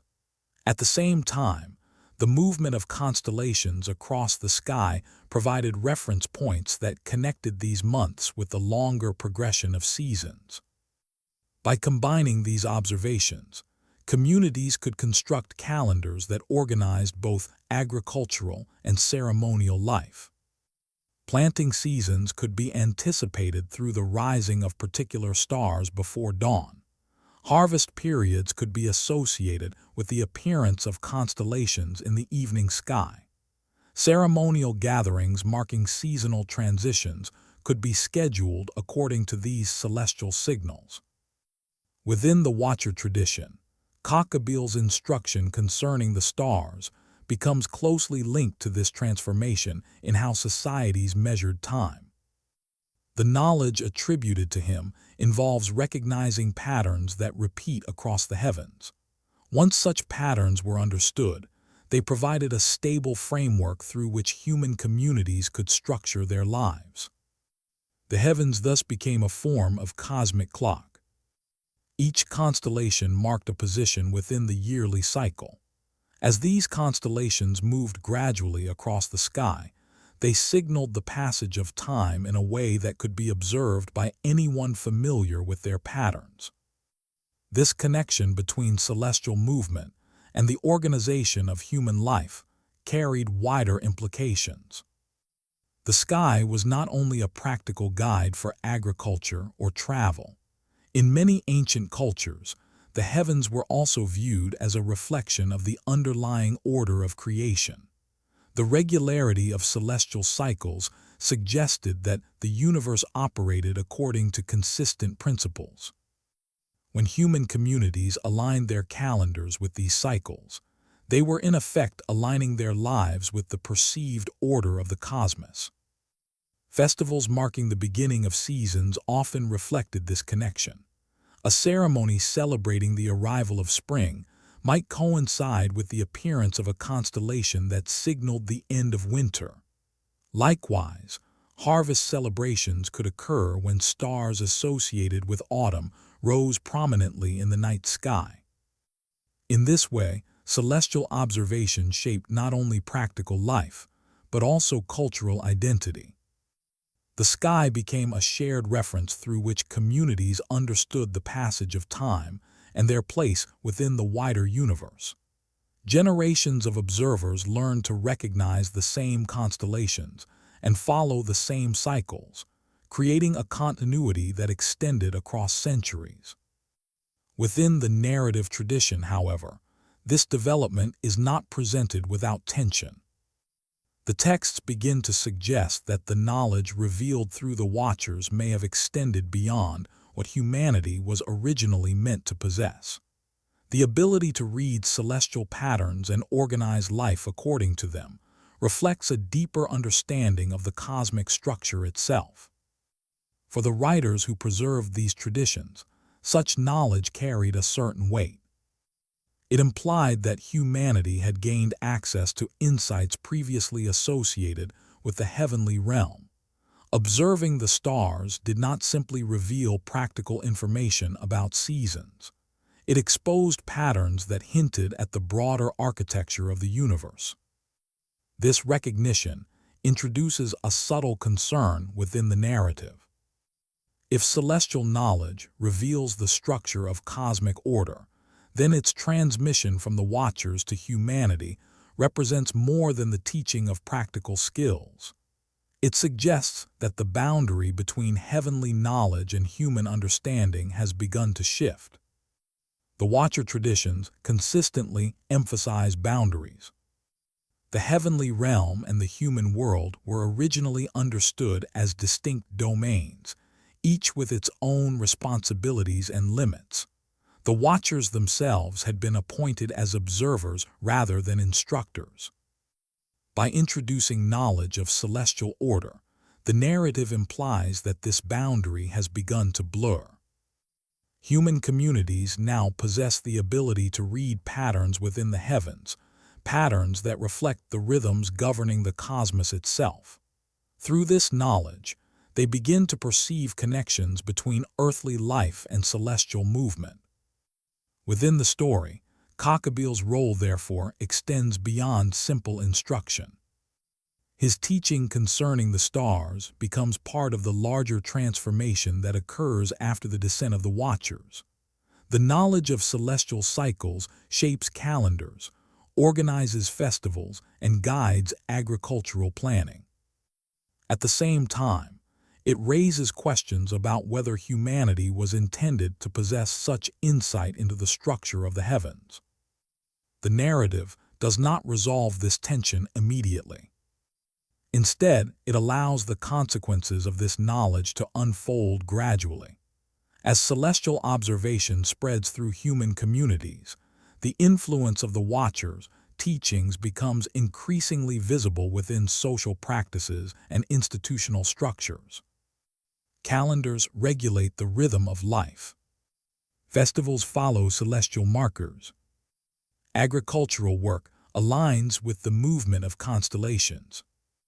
Through these developments, the knowledge attributed to Kokabiel becomes embedded within the fabric of human society.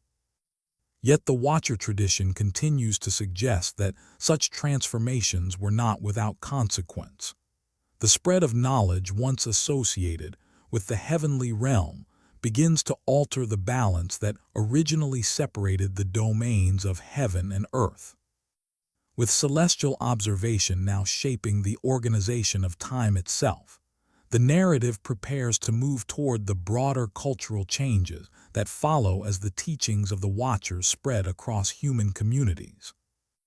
As the teachings associated with the Watchers began to circulate among human communities, the effects of those teachings gradually extended beyond the individuals who first received them. Knowledge that had once appeared in isolated forms started to spread across larger populations. Skills were repeated, refined, and transmitted from one generation to the next. What began as instruction given by particular figures slowly became embedded within the practices of entire societies. The traditions that preserve the memory of the Watchers describe this expansion as both wide and transformative. Different forms of instruction began to influence separate aspects of daily life. Some teachings affected the shaping of materials, while others altered social customs or methods of observation. As these practices spread through communities, they did not remain isolated from one another. Instead, they began to interact, producing changes that reached across multiple areas of human activity. The result was a gradual transformation of human society. Knowledge of metalworking allowed tools to be refined and new objects to be created from materials taken from the earth. Crafts connected to ornamentation changed how individuals presented themselves within social settings. Techniques involving materials and tools reshaped labor and production within communities. At the same time, other teachings influenced how people interpreted the world around them. Observation of the heavens, associated with the instruction of Kokabiel, introduced patterns that connected daily life to movements within the sky. As this knowledge spread, communities began to recognize that celestial cycles could guide decisions made on Earth. These different forms of knowledge began to intersect. For example, agricultural work guided by celestial observation could now be supported by improved tools created through metalworking techniques. Seasonal gatherings timed according to the movement of stars might incorporate ornaments or symbolic objects produced through other crafts. The teachings attributed to the Watchers therefore began to combine in ways that reshaped the structure of society itself. The narrative traditions describe this process not as a slow or isolated change, but as an expansion that affected multiple regions and communities. Once knowledge entered human society, it did not remain confined to the original recipients. Instead, it spread through communication, imitation, and instruction within families and groups. Communities passed on techniques to their children. Observers taught younger generations how to identify constellations and follow the patterns of the sky. Craftsmen demonstrated how materials could be shaped or refined. Over time, these practices became part of the shared knowledge of the society. Within this environment, celestial knowledge took on additional roles beyond the measurement of seasons. Observers who understood the stars could use them as guides for movement across large landscapes. Travelers moving at night could orient themselves according to the position of constellations. In regions where familiar landmarks were distant or hidden by terrain, the sky provided a consistent reference point. This connection between celestial observation and navigation gradually became part of the broader use of the stars. The heavens offered a map that extended far beyond any single region. Constellations appeared in predictable patterns across wide territories, allowing observers from different communities to recognize the same celestial markers. The knowledge associated with Kokabiel therefore began to influence travel and exploration as well as agriculture. Communities that understood the movements of the stars could navigate across deserts, plains, and open landscapes with greater confidence. The sky served as a guide that remained visible even when the terrain itself offered few directions. At the same time, celestial patterns began to influence symbolic systems within human culture. The shapes formed by constellations often inspired stories, traditions, and visual representations that connected the heavens with human experience. Groups of stars could be associated with animals, figures, or events remembered within the community. These symbolic associations gradually entered cultural expression. Images of celestial patterns appeared in art and storytelling. Ceremonies marking seasonal transitions referenced the stars that signaled those changes. In this way, the observation of the heavens moved beyond practical use and became integrated into the symbolic life of the society. Within the Watcher tradition, this expansion of influence reflects the broader consequences of the teachings introduced after the descent. Each Watcher had been associated with a particular form of instruction. Yet once these teachings entered human communities, they did not remain separate. They combined and interacted, shaping daily life in ways that the original narrative suggests may not have been fully anticipated. The world of human society began to reflect a mixture of skills, observations, and interpretations that had developed from these various teachings. Tools shaped the landscape. Celestial observation structured the calendar. Symbols drawn from the heavens appeared within cultural traditions. Together, these elements formed a complex system of practices that extended far beyond the original moment of instruction. Within this growing network of knowledge, the teachings associated with Kokabiel continued to influence how people understood the sky. The constellations remained visible above the earth, moving according to patterns that observers had learned to recognize. Communities across different regions could now interpret those patterns in ways that guided travel, agriculture, and ritual timing. The heavens had become a shared reference for organizing life. As the influence of these teachings expanded, the narrative traditions begin to introduce a new tone within the record. The spread of knowledge once limited to the heavenly realm begins to raise questions within the texts themselves. The Watchers had originally been appointed as observers of humanity rather than instructors. Yet the knowledge associated with them had now spread widely across human societies. This widening influence forms the background for the concerns that begin to appear in the ancient record as the narrative continues. As the teachings attributed to the Watchers continued to circulate among human communities, the interaction between these different forms of knowledge gradually produced new structures within society. Skills that had once been learned individually began to function together as part of larger systems. Crafts influenced agriculture, celestial observation guided seasonal activity, and symbolic traditions developed alongside practical practices. This interaction gave rise to increasingly organized patterns of life. Agricultural work, for example, could now be coordinated with celestial observation. Farmers who understood the movement of constellations could anticipate seasonal shifts with greater certainty. Tools shaped through newly learned crafts made it possible to prepare fields more efficiently. The combination of these practices allowed communities to manage resources and labor in ways that had not previously been possible. At the same time, ceremonial life began to reflect the same celestial framework. Festivals marking the turning of seasons often coincided with the appearance of particular stars. When a constellation associated with the beginning of spring appeared in the night sky, communities might gather to mark the transition with communal rituals.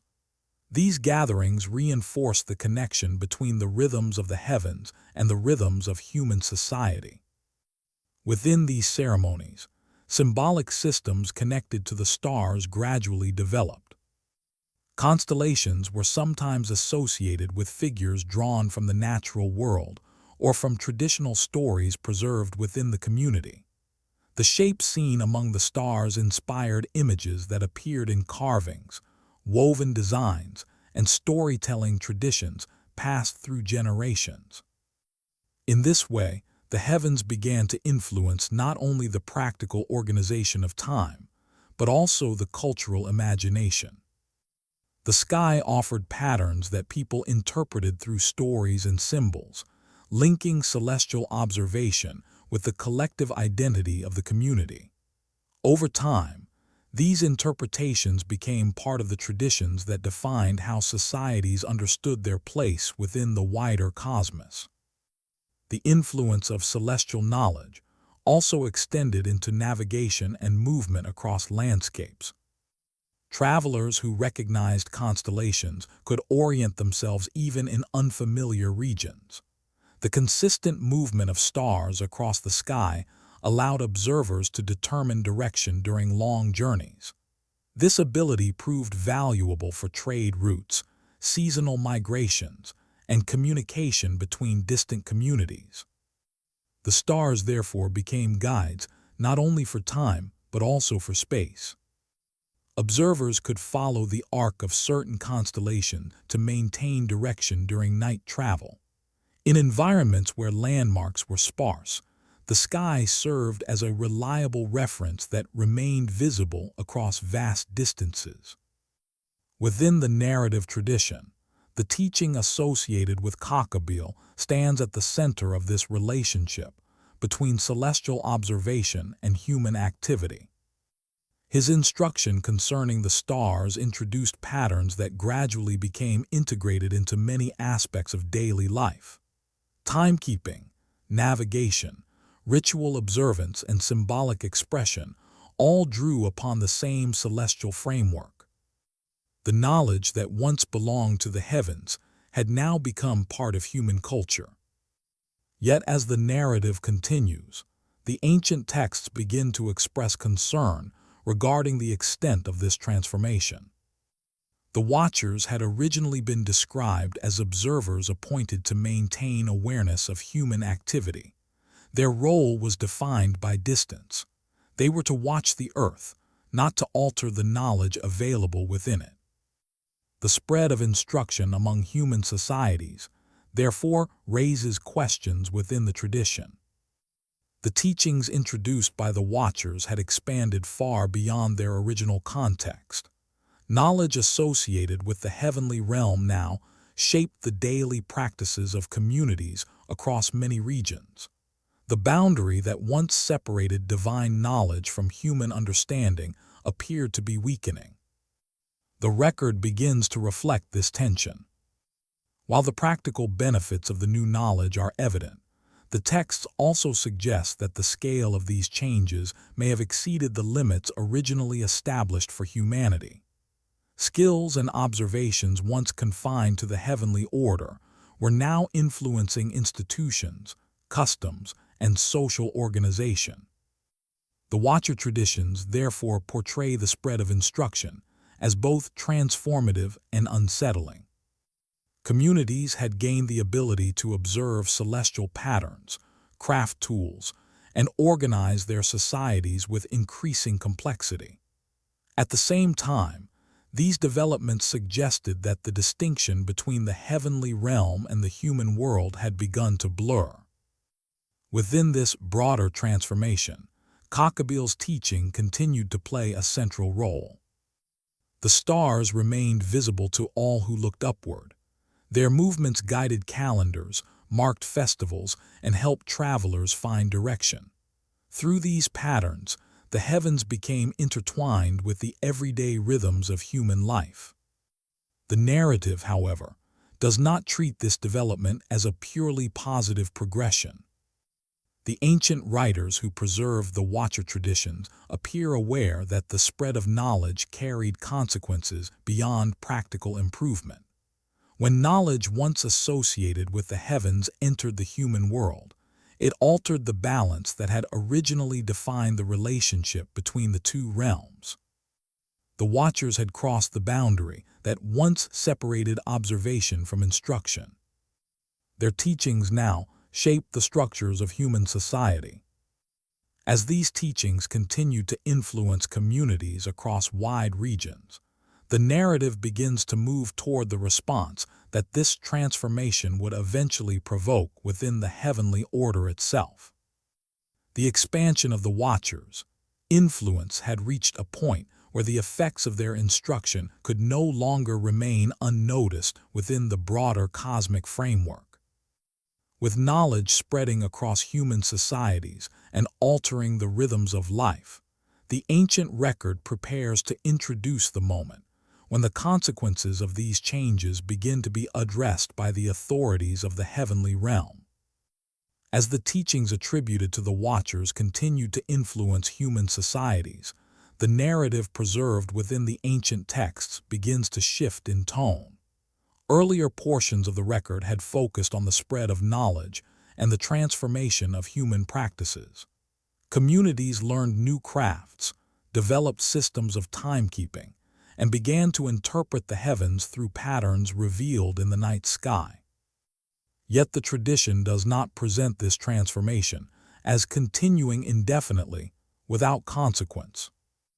Instead, the narrative introduces a moment when the effects of these developments are said to reach beyond human society and draw the attention of the wider cosmic order. The language used by the texts expresses this turning point through a powerful image, the earth itself raising a complaint. Within ancient literature, the earth often appears as more than a passive setting for human activity. It is described symbolically as a witness to events that occur upon it. When actions disrupt the balance of the world, the disturbance is portrayed as echoing through the land itself. The Watcher tradition adopts this imagery. The record describes the earth presenting a petition concerning the consequences of the Watchers' actions. This petition does not appear as a spoken accusation delivered by a human voice. Instead, it is expressed through symbolic language, suggesting that the effects of the Watchers' teachings had become visible across the world. The earth becomes the witness. Fields, cities, and communities had been transformed by the knowledge introduced after the descent. Tools reshaped landscapes. Systems of timekeeping reorganized agricultural cycles and ceremonial life. Observations of the heavens altered how people understood the structure of the cosmos. The narrative suggests that these changes had spread widely enough to attract attention beyond the human realm. Within the worldview preserved by the ancient texts, the universe operates according to an ordered structure. The heavenly realm and the earthly world exist within a system where each domain has defined boundaries. When those boundaries are crossed, the disturbance is believed to reverberate through the whole of creation. The Watchers had originally belonged to the heavenly order. Their role was defined by observation rather than intervention. By descending and introducing knowledge to humanity, they had altered the relationship between the two realms. The teachings attributed to them were no longer confined to the heavenly sphere, but had become embedded within human life. The imagery of the earth presenting a petition, therefore, reflects the idea that this change had reached a scale that could no longer remain unnoticed. In the language of the tradition, the world itself bears witness to the consequences. This symbolic complaint is described as rising upward. The texts portray it as a message carried from the earth toward the heavens. Just as observers on earth once looked upward to study the stars, the disturbance within the human world is now depicted as reaching upward toward the realm of divine authority. The movement of this message forms the beginning of a new phase in the narrative. Earlier chapters focused on the descent of the Watchers and the spread of their teachings.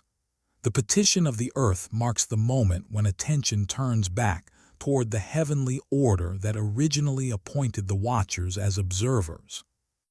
The record begins to describe how this petition reaches the authorities of the heavens. Within ancient cosmological traditions, the divine realm is often portrayed as possessing structures similar to those found in earthly courts or councils. Decisions affecting the world are examined within assemblies where authority resides. Messages concerning events on earth are presented before these councils so that judgment may be considered. The Watcher narrative reflects this structure. The petition carried from the earth is received within the heavenly order, where it becomes the subject of attention and deliberation. The disturbance caused by the Watchers' actions is no longer confined to human communities. It has entered the awareness of the cosmic authorities who oversee the balance of creation. Within this developing moment, the identity of the Watchers begins to shift within the narrative. Earlier chapters describe them primarily as instructors who introduced knowledge into the human world. Their teachings reshaped society and influenced the rhythms of life. Now, however, the focus moves away from the content of those teachings and toward the question of responsibility. The Watchers are no longer described only as teachers. They are participants in an event that will soon be examined by the heavenly order. Among those who share in this responsibility stands Kokabiel. His earlier role within the narrative had been associated with celestial knowledge. The teaching attributed to him revealed patterns within the night sky and helped human observers recognize the cycles that governed seasons and time. Now, however, his identity appears within the wider group of Watchers, whose actions are being called into question. The petition of the earth does not single out one individual above the others. Instead, it concerns the collective consequences of the Watchers' descent and the teachings that followed. Every member of the group who participated in that descent becomes part of the event now drawing the attention of the heavens. Kokabiel's presence within the Watcher lists therefore places him within this collective responsibility. The knowledge associated with him had spread among human communities just as other teachings had done. The constellations observed in the sky guided calendars, ceremonies, and navigation across the land. Through these practices, celestial knowledge had become woven into the structure of society.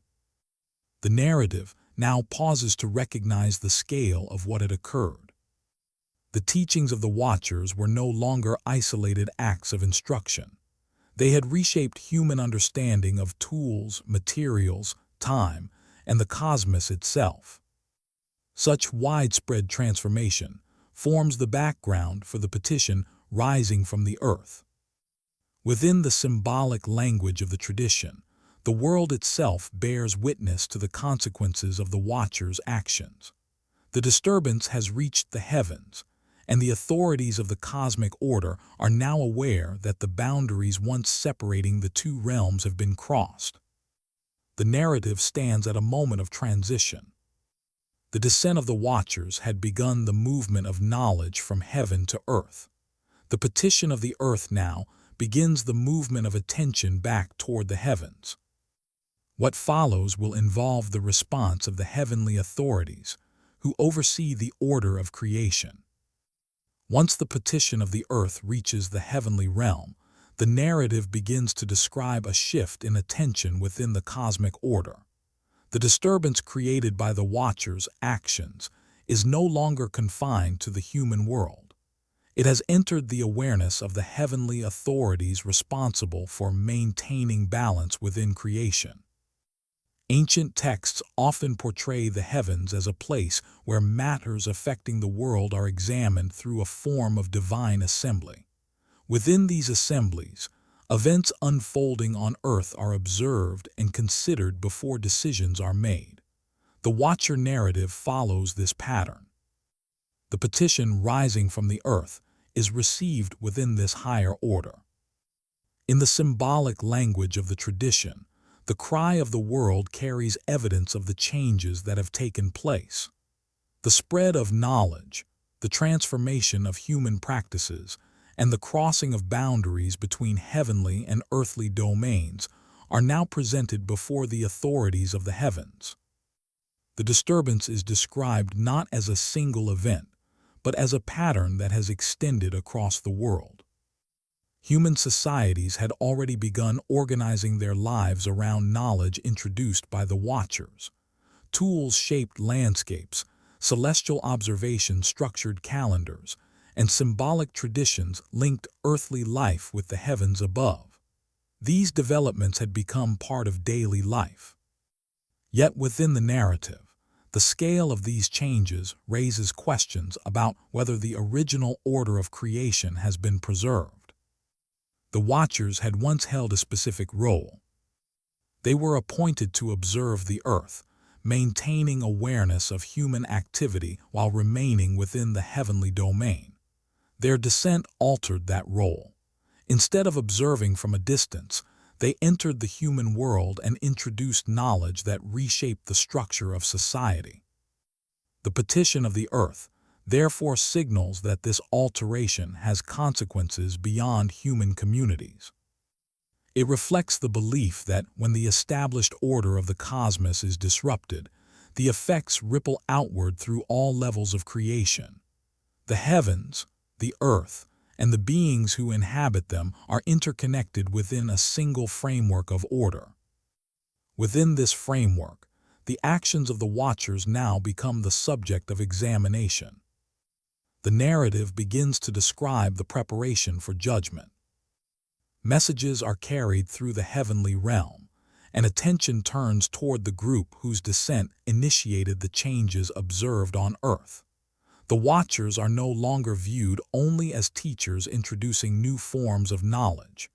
They are now participants in an event that has drawn the scrutiny of the cosmic authorities. Among those whose presence is recognized stands Kokabiel. Earlier in the narrative, his identity had been associated with the observation and interpretation of the stars. Through the teaching attributed to him, celestial patterns became part of human understanding. Communities began to align their calendars and ceremonies with the movements of the heavens. Now, however, the narrative places his name within the broader assembly of Watchers whose actions are under consideration. The petition does not distinguish between individual teachings.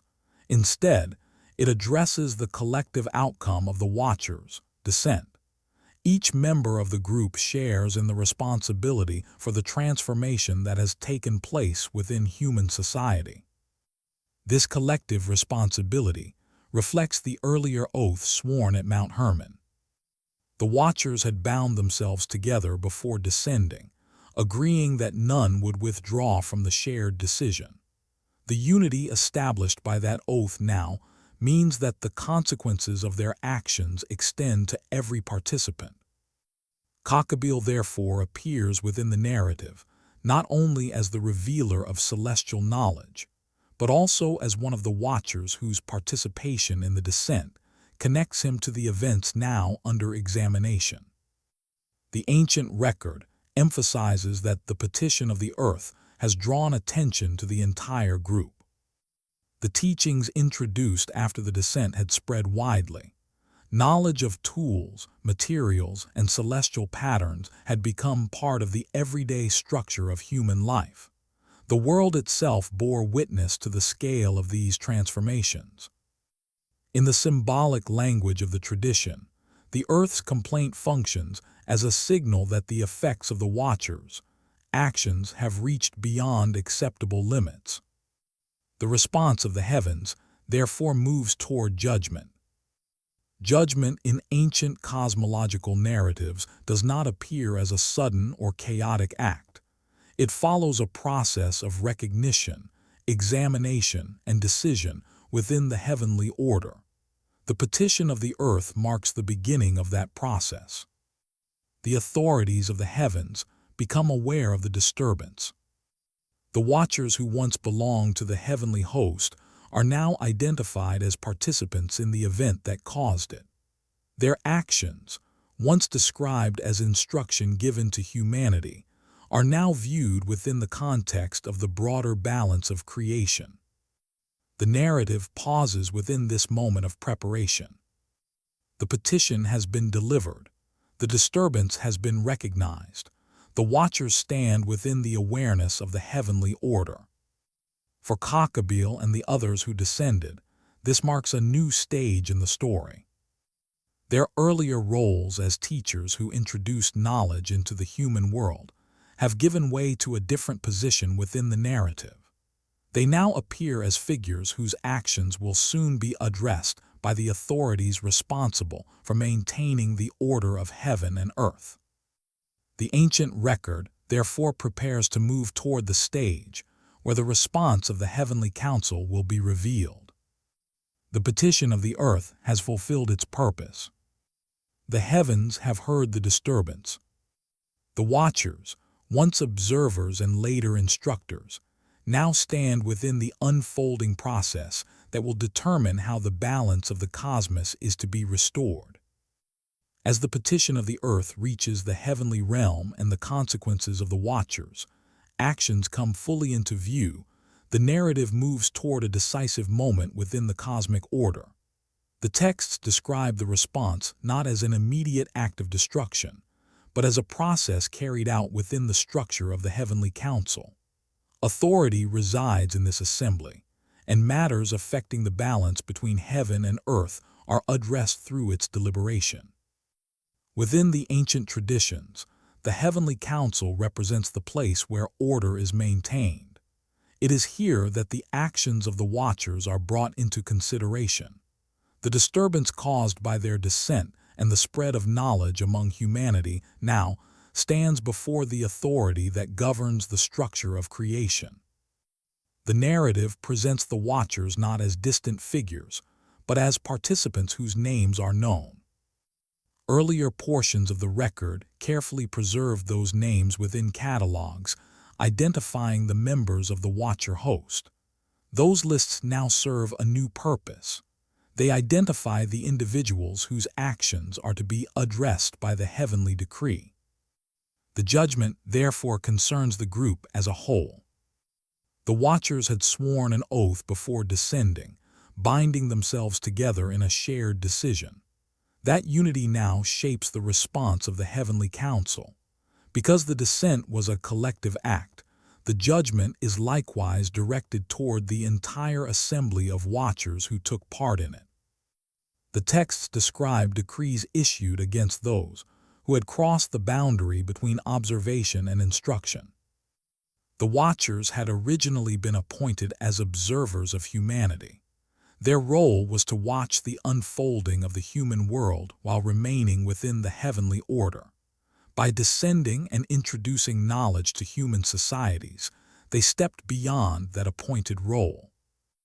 The judgment pronounced by the council, therefore, addresses this violation of boundaries.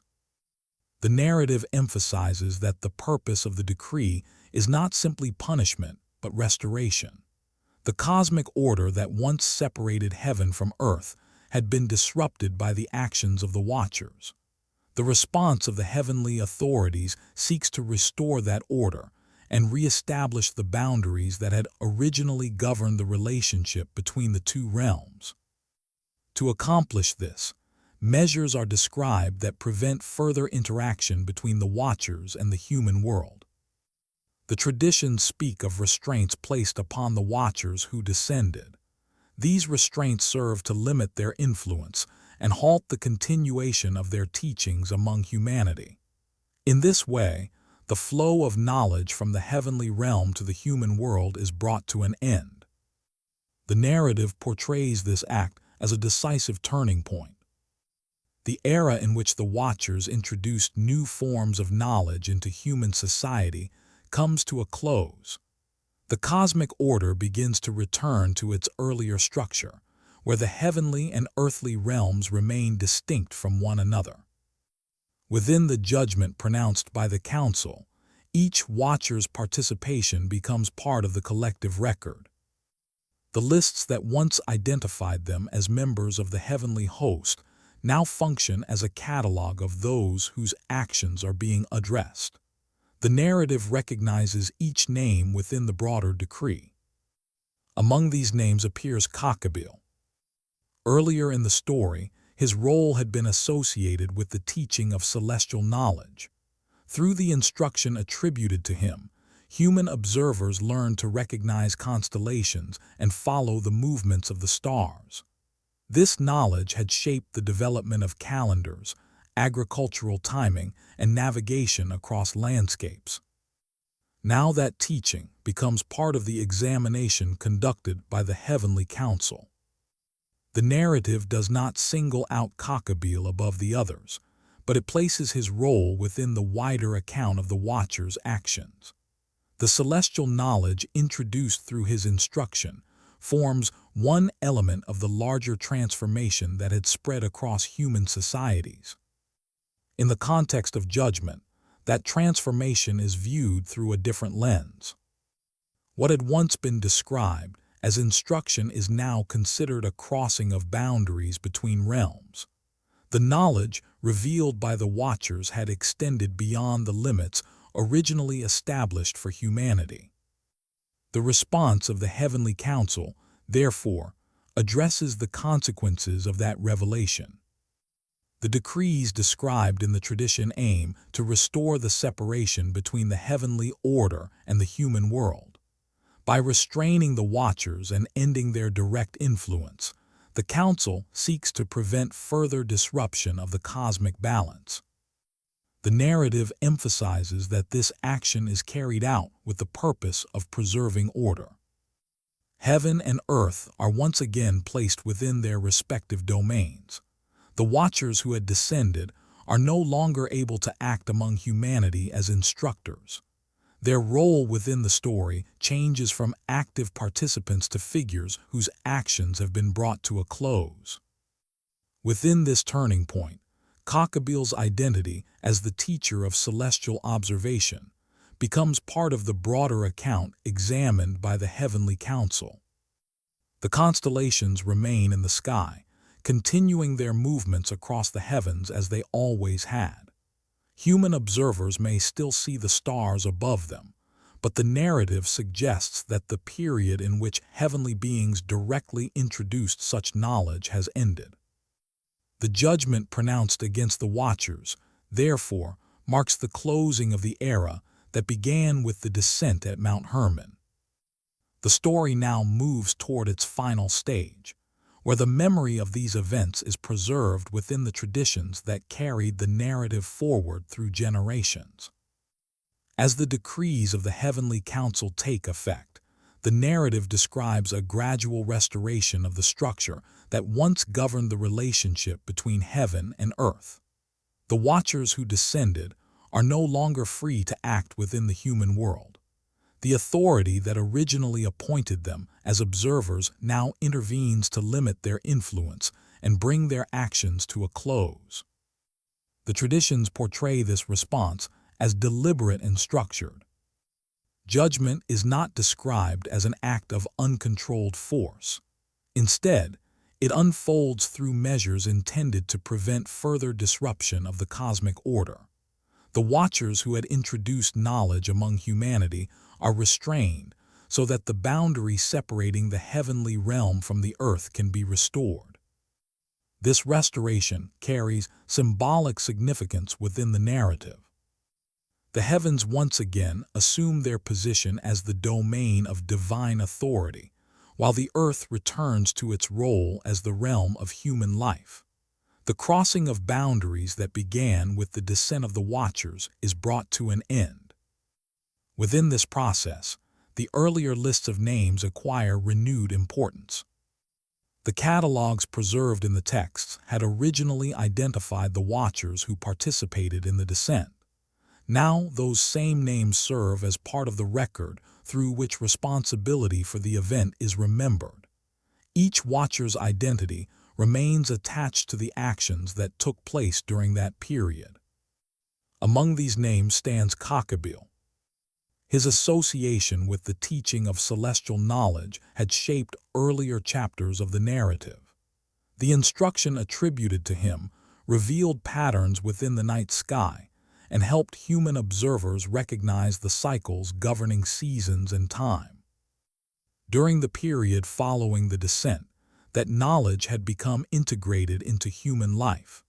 Communities aligned their calendars with celestial movements, organized festivals according to seasonal signals, and used the stars as guides for travel across the land.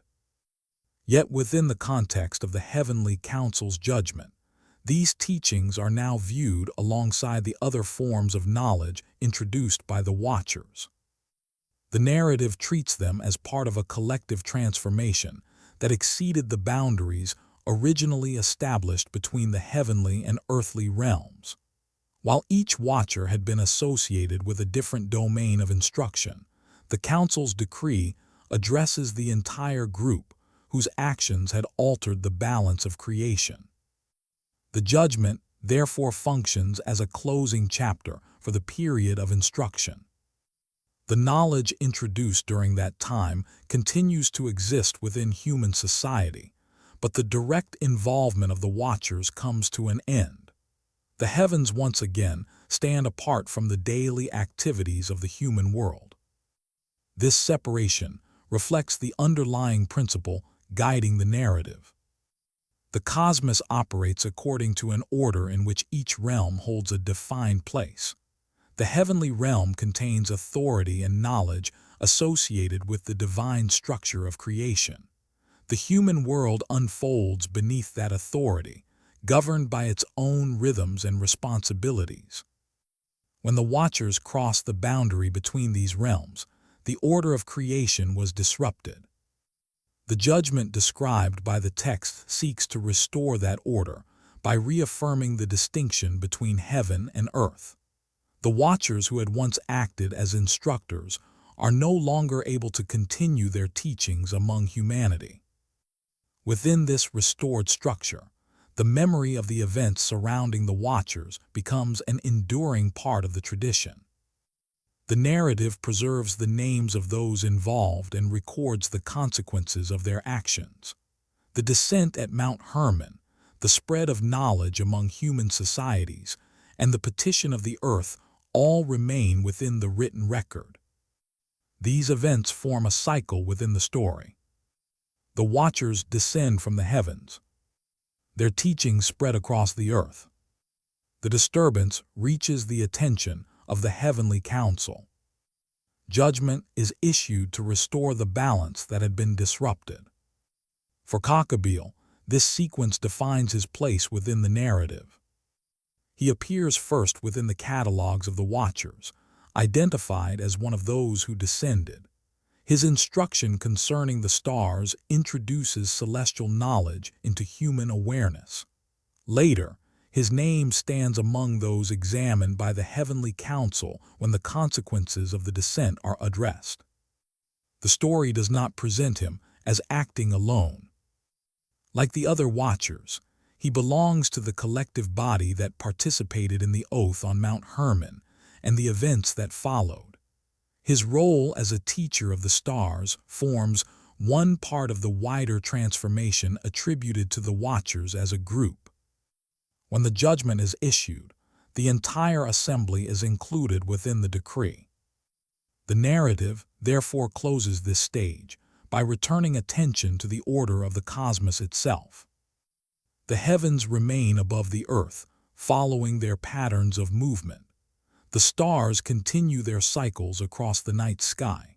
Human observers may still watch them and recognize their rhythms, but the era in which the Watchers themselves acted as instructors has passed. The constellations remain visible.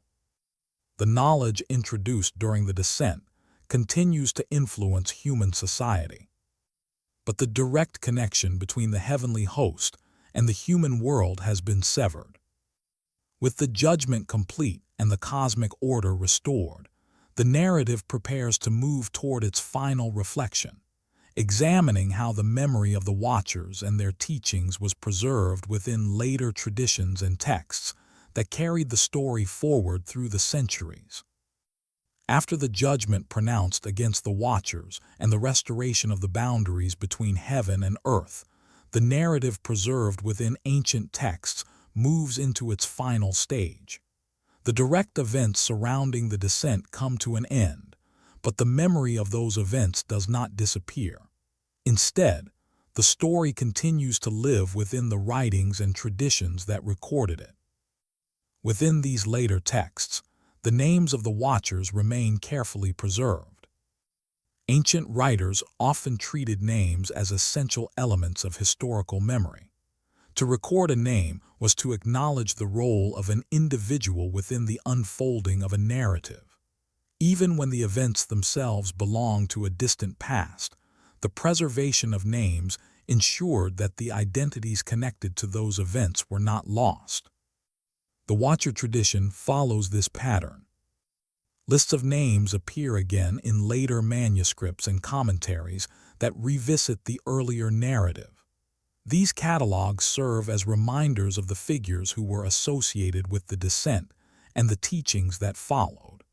Through such lists, the memory of the Watchers remained part of the written tradition long after the original events were described. Among the names preserved within these records appears Kokabiel. His presence in the catalogs reflects the same careful method of preservation seen in earlier chapters of the narrative. The texts do not expand his story with dramatic new details. Instead, they repeat the association that had already been established, Kokabiel as the figure connected with the knowledge of the stars. This consistency suggests that later writers regarded the earlier account as sufficient. Rather than altering the tradition or adding new episodes, they maintained the identity of Kokabiel within the same framework in which it had first appeared. His role as a revealer of celestial knowledge remained stable across different versions of the text. Such stability is significant within ancient traditions. When stories were transmitted through generations, details could sometimes change as they passed through different communities. Yet the continued appearance of the same names and associations indicates that the Watcher narrative was preserved with deliberate care. The identity of each Watcher remained connected to the domain originally attributed to them. For Kokabiel, that domain continued to be the observation and explanation of the stars. Later commentaries often return to this association when discussing the Watchers as a group. The narrative of the descent, the oath at Mount Hermon, and the judgment that followed formed the central structure of the story. Within that structure, Kokabiel's role remained defined by celestial knowledge. The constellations themselves continued to move across the night sky as they always had. Observers in later generations could still look upward and recognize the same patterns that earlier communities had studied. The stars remained part of the natural world, visible to anyone who watched the heavens during clear nights. Within this context, the memory of Kokabiel functioned as a reminder of the tradition that linked celestial observation with the events of the Watcher narrative. Ancient writers who preserved the story were aware that knowledge of the heavens had long been part of human experience. Calendars, navigation, and seasonal observation all depended upon the ability to interpret the sky. Yet the Watcher tradition framed this knowledge within a narrative that connected it to a moment when boundaries between heaven and earth were crossed. The preservation of Kokabiel's name, therefore, carried symbolic meaning. It represented the moment in the narrative when celestial knowledge entered human awareness through instruction attributed to the Watchers. Even after the judgment described in earlier chapters, the memory of that instruction remained embedded within the texts that recorded the story. These texts did not attempt to erase the knowledge associated with the Watchers. Instead, they preserved the narrative as a record of how such knowledge had been introduced and how it had later been addressed by the Heavenly Council. The story became part of a broader reflection on the relationship between divine authority and human understanding. Within that reflection, Kokabiel's name continued to appear. His identity remained tied to the stars, and the constellations themselves served as visible reminders of the domain associated with his teaching. Each night, the heavens displayed the same patterns that ancient observers had once studied. The narrative, therefore, closes not with the disappearance of celestial knowledge, but with its continued presence in human life. What changes is the role of the Watchers themselves. They no longer appear as active instructors within the human world. Their story survives instead through the texts that preserved their memory. The names recorded in those texts serve as markers of a past event that shaped the relationship between heaven and earth within the tradition.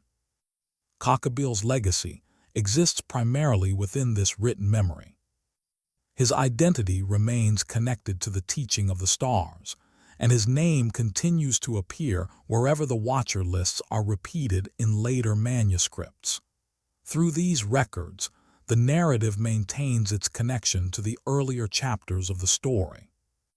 The preservation of these names allows the tradition to endure.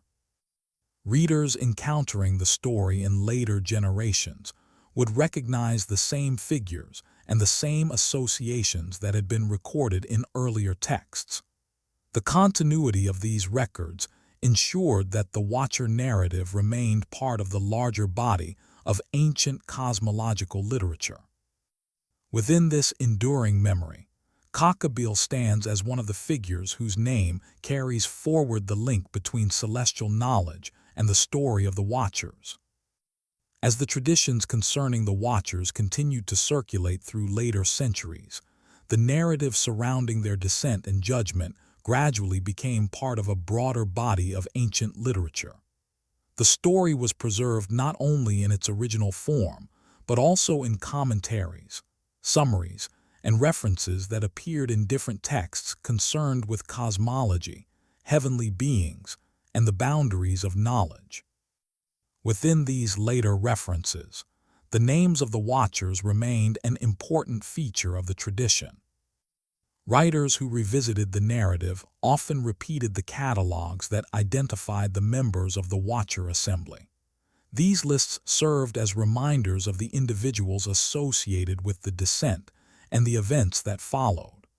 By preserving the names, the tradition maintained continuity with the earlier record. Among those names, Kokabiel continued to appear. His association with celestial knowledge remained unchanged. Later writers did not alter the domain attributed to him or assign him new actions beyond those already preserved in the narrative.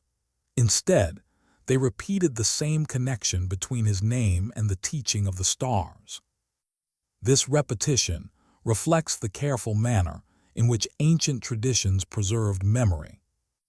Rather than expanding the story with additional episodes, the writers who transmitted the Watcher narrative tended to maintain its original structure. The descent, the spread of knowledge, the petition of the earth, and the judgment pronounced by the heavenly council remained the central framework of the story. Within that framework, each watcher retained the role assigned to them in the earliest accounts. Kokabiel's role as a revealer of celestial patterns therefore remained consistent across the tradition. The constellations and movements of the stars continued to serve as the domain connected with his name. The preservation of this association reveals how ancient writers understood the relationship between narrative and knowledge. Celestial observation had long been part of human experience. Communities depended on the stars for measuring seasons, guiding travel, and organizing calendars. The Watcher narrative did not seek to remove this knowledge from human life. Instead, it placed that knowledge within a story that reflected on its origins and implications. The name Kokabiel became part of that reflection. His presence in the Watcher lists served as a reminder that the knowledge of the stars had once been connected, within the tradition, to a moment when heavenly beings crossed the boundary separating their realm from the earth. Through the preservation of this memory, the narrative invited readers to consider the relationship between curiosity and limitation. The heavens remained visible above the earth, and human observers continued to study their movements. Yet the story of the Watchers suggested that the knowledge revealed through such observation existed within a larger cosmic framework. Ancient writers often used narrative to express this balance. Stories about heavenly beings, councils, and judgments were not merely accounts of distant events. They functioned as reflections on how the universe was believed to operate. Within that worldview, the heavens represented order and authority, while the earth remained the place where human life unfolded. The Watcher narrative connected these two realms through a moment of interaction. Kokabiel's teaching of the stars represented one aspect of that interaction.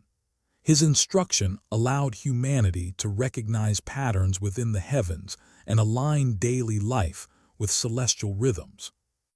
Yet the judgment pronounced against the Watchers reminded readers that such knowledge existed within boundaries defined by the cosmic order. This balance between curiosity and restraint remained part of the legacy of the story. The stars continued to move across the night sky as they had for generations. Human observers still watched them, recognized constellations, and measured the passage of seasons through their cycles. The knowledge associated with celestial observation remained woven into the structure of human life. At the same time, the memory of Kokabiel and the other Watchers served as a narrative reflection on how that knowledge was understood within ancient cosmology. Their story preserved the idea that the heavens and the earth belonged to different domains within the order of creation. When those domains were brought too closely together, the balance of the cosmos required restoration. Within later traditions, the Watcher narrative therefore continued to function as both memory and interpretation. It preserved the names of those associated with the descent and recorded the consequences of their actions. It also offered a framework through which ancient readers could consider the relationship between the human search for understanding and the structure of the universe itself. Kokabiel's legacy remains within this framework. His name appears wherever the lists of the Watchers are preserved. His association with the stars continues to mark him as the figure connected with celestial observation in the tradition. The constellations themselves remain visible reminders of the domain linked to his teaching. The story therefore concludes not with the disappearance of his influence, but with its preservation within memory. Through manuscripts, catalogs, and commentaries, ancient writers carried the narrative forward, ensuring that the names of the Watchers, including Kokabiel, remained part of the historical and cosmological traditions they transmitted. In this way, The legacy of Kokabiel endures within the written memory of the Watcher tradition, a figure remembered for revealing the patterns of the stars, whose name remains recorded alongside the broader story of the Watchers and the boundaries that once defined the relationship between heaven and earth.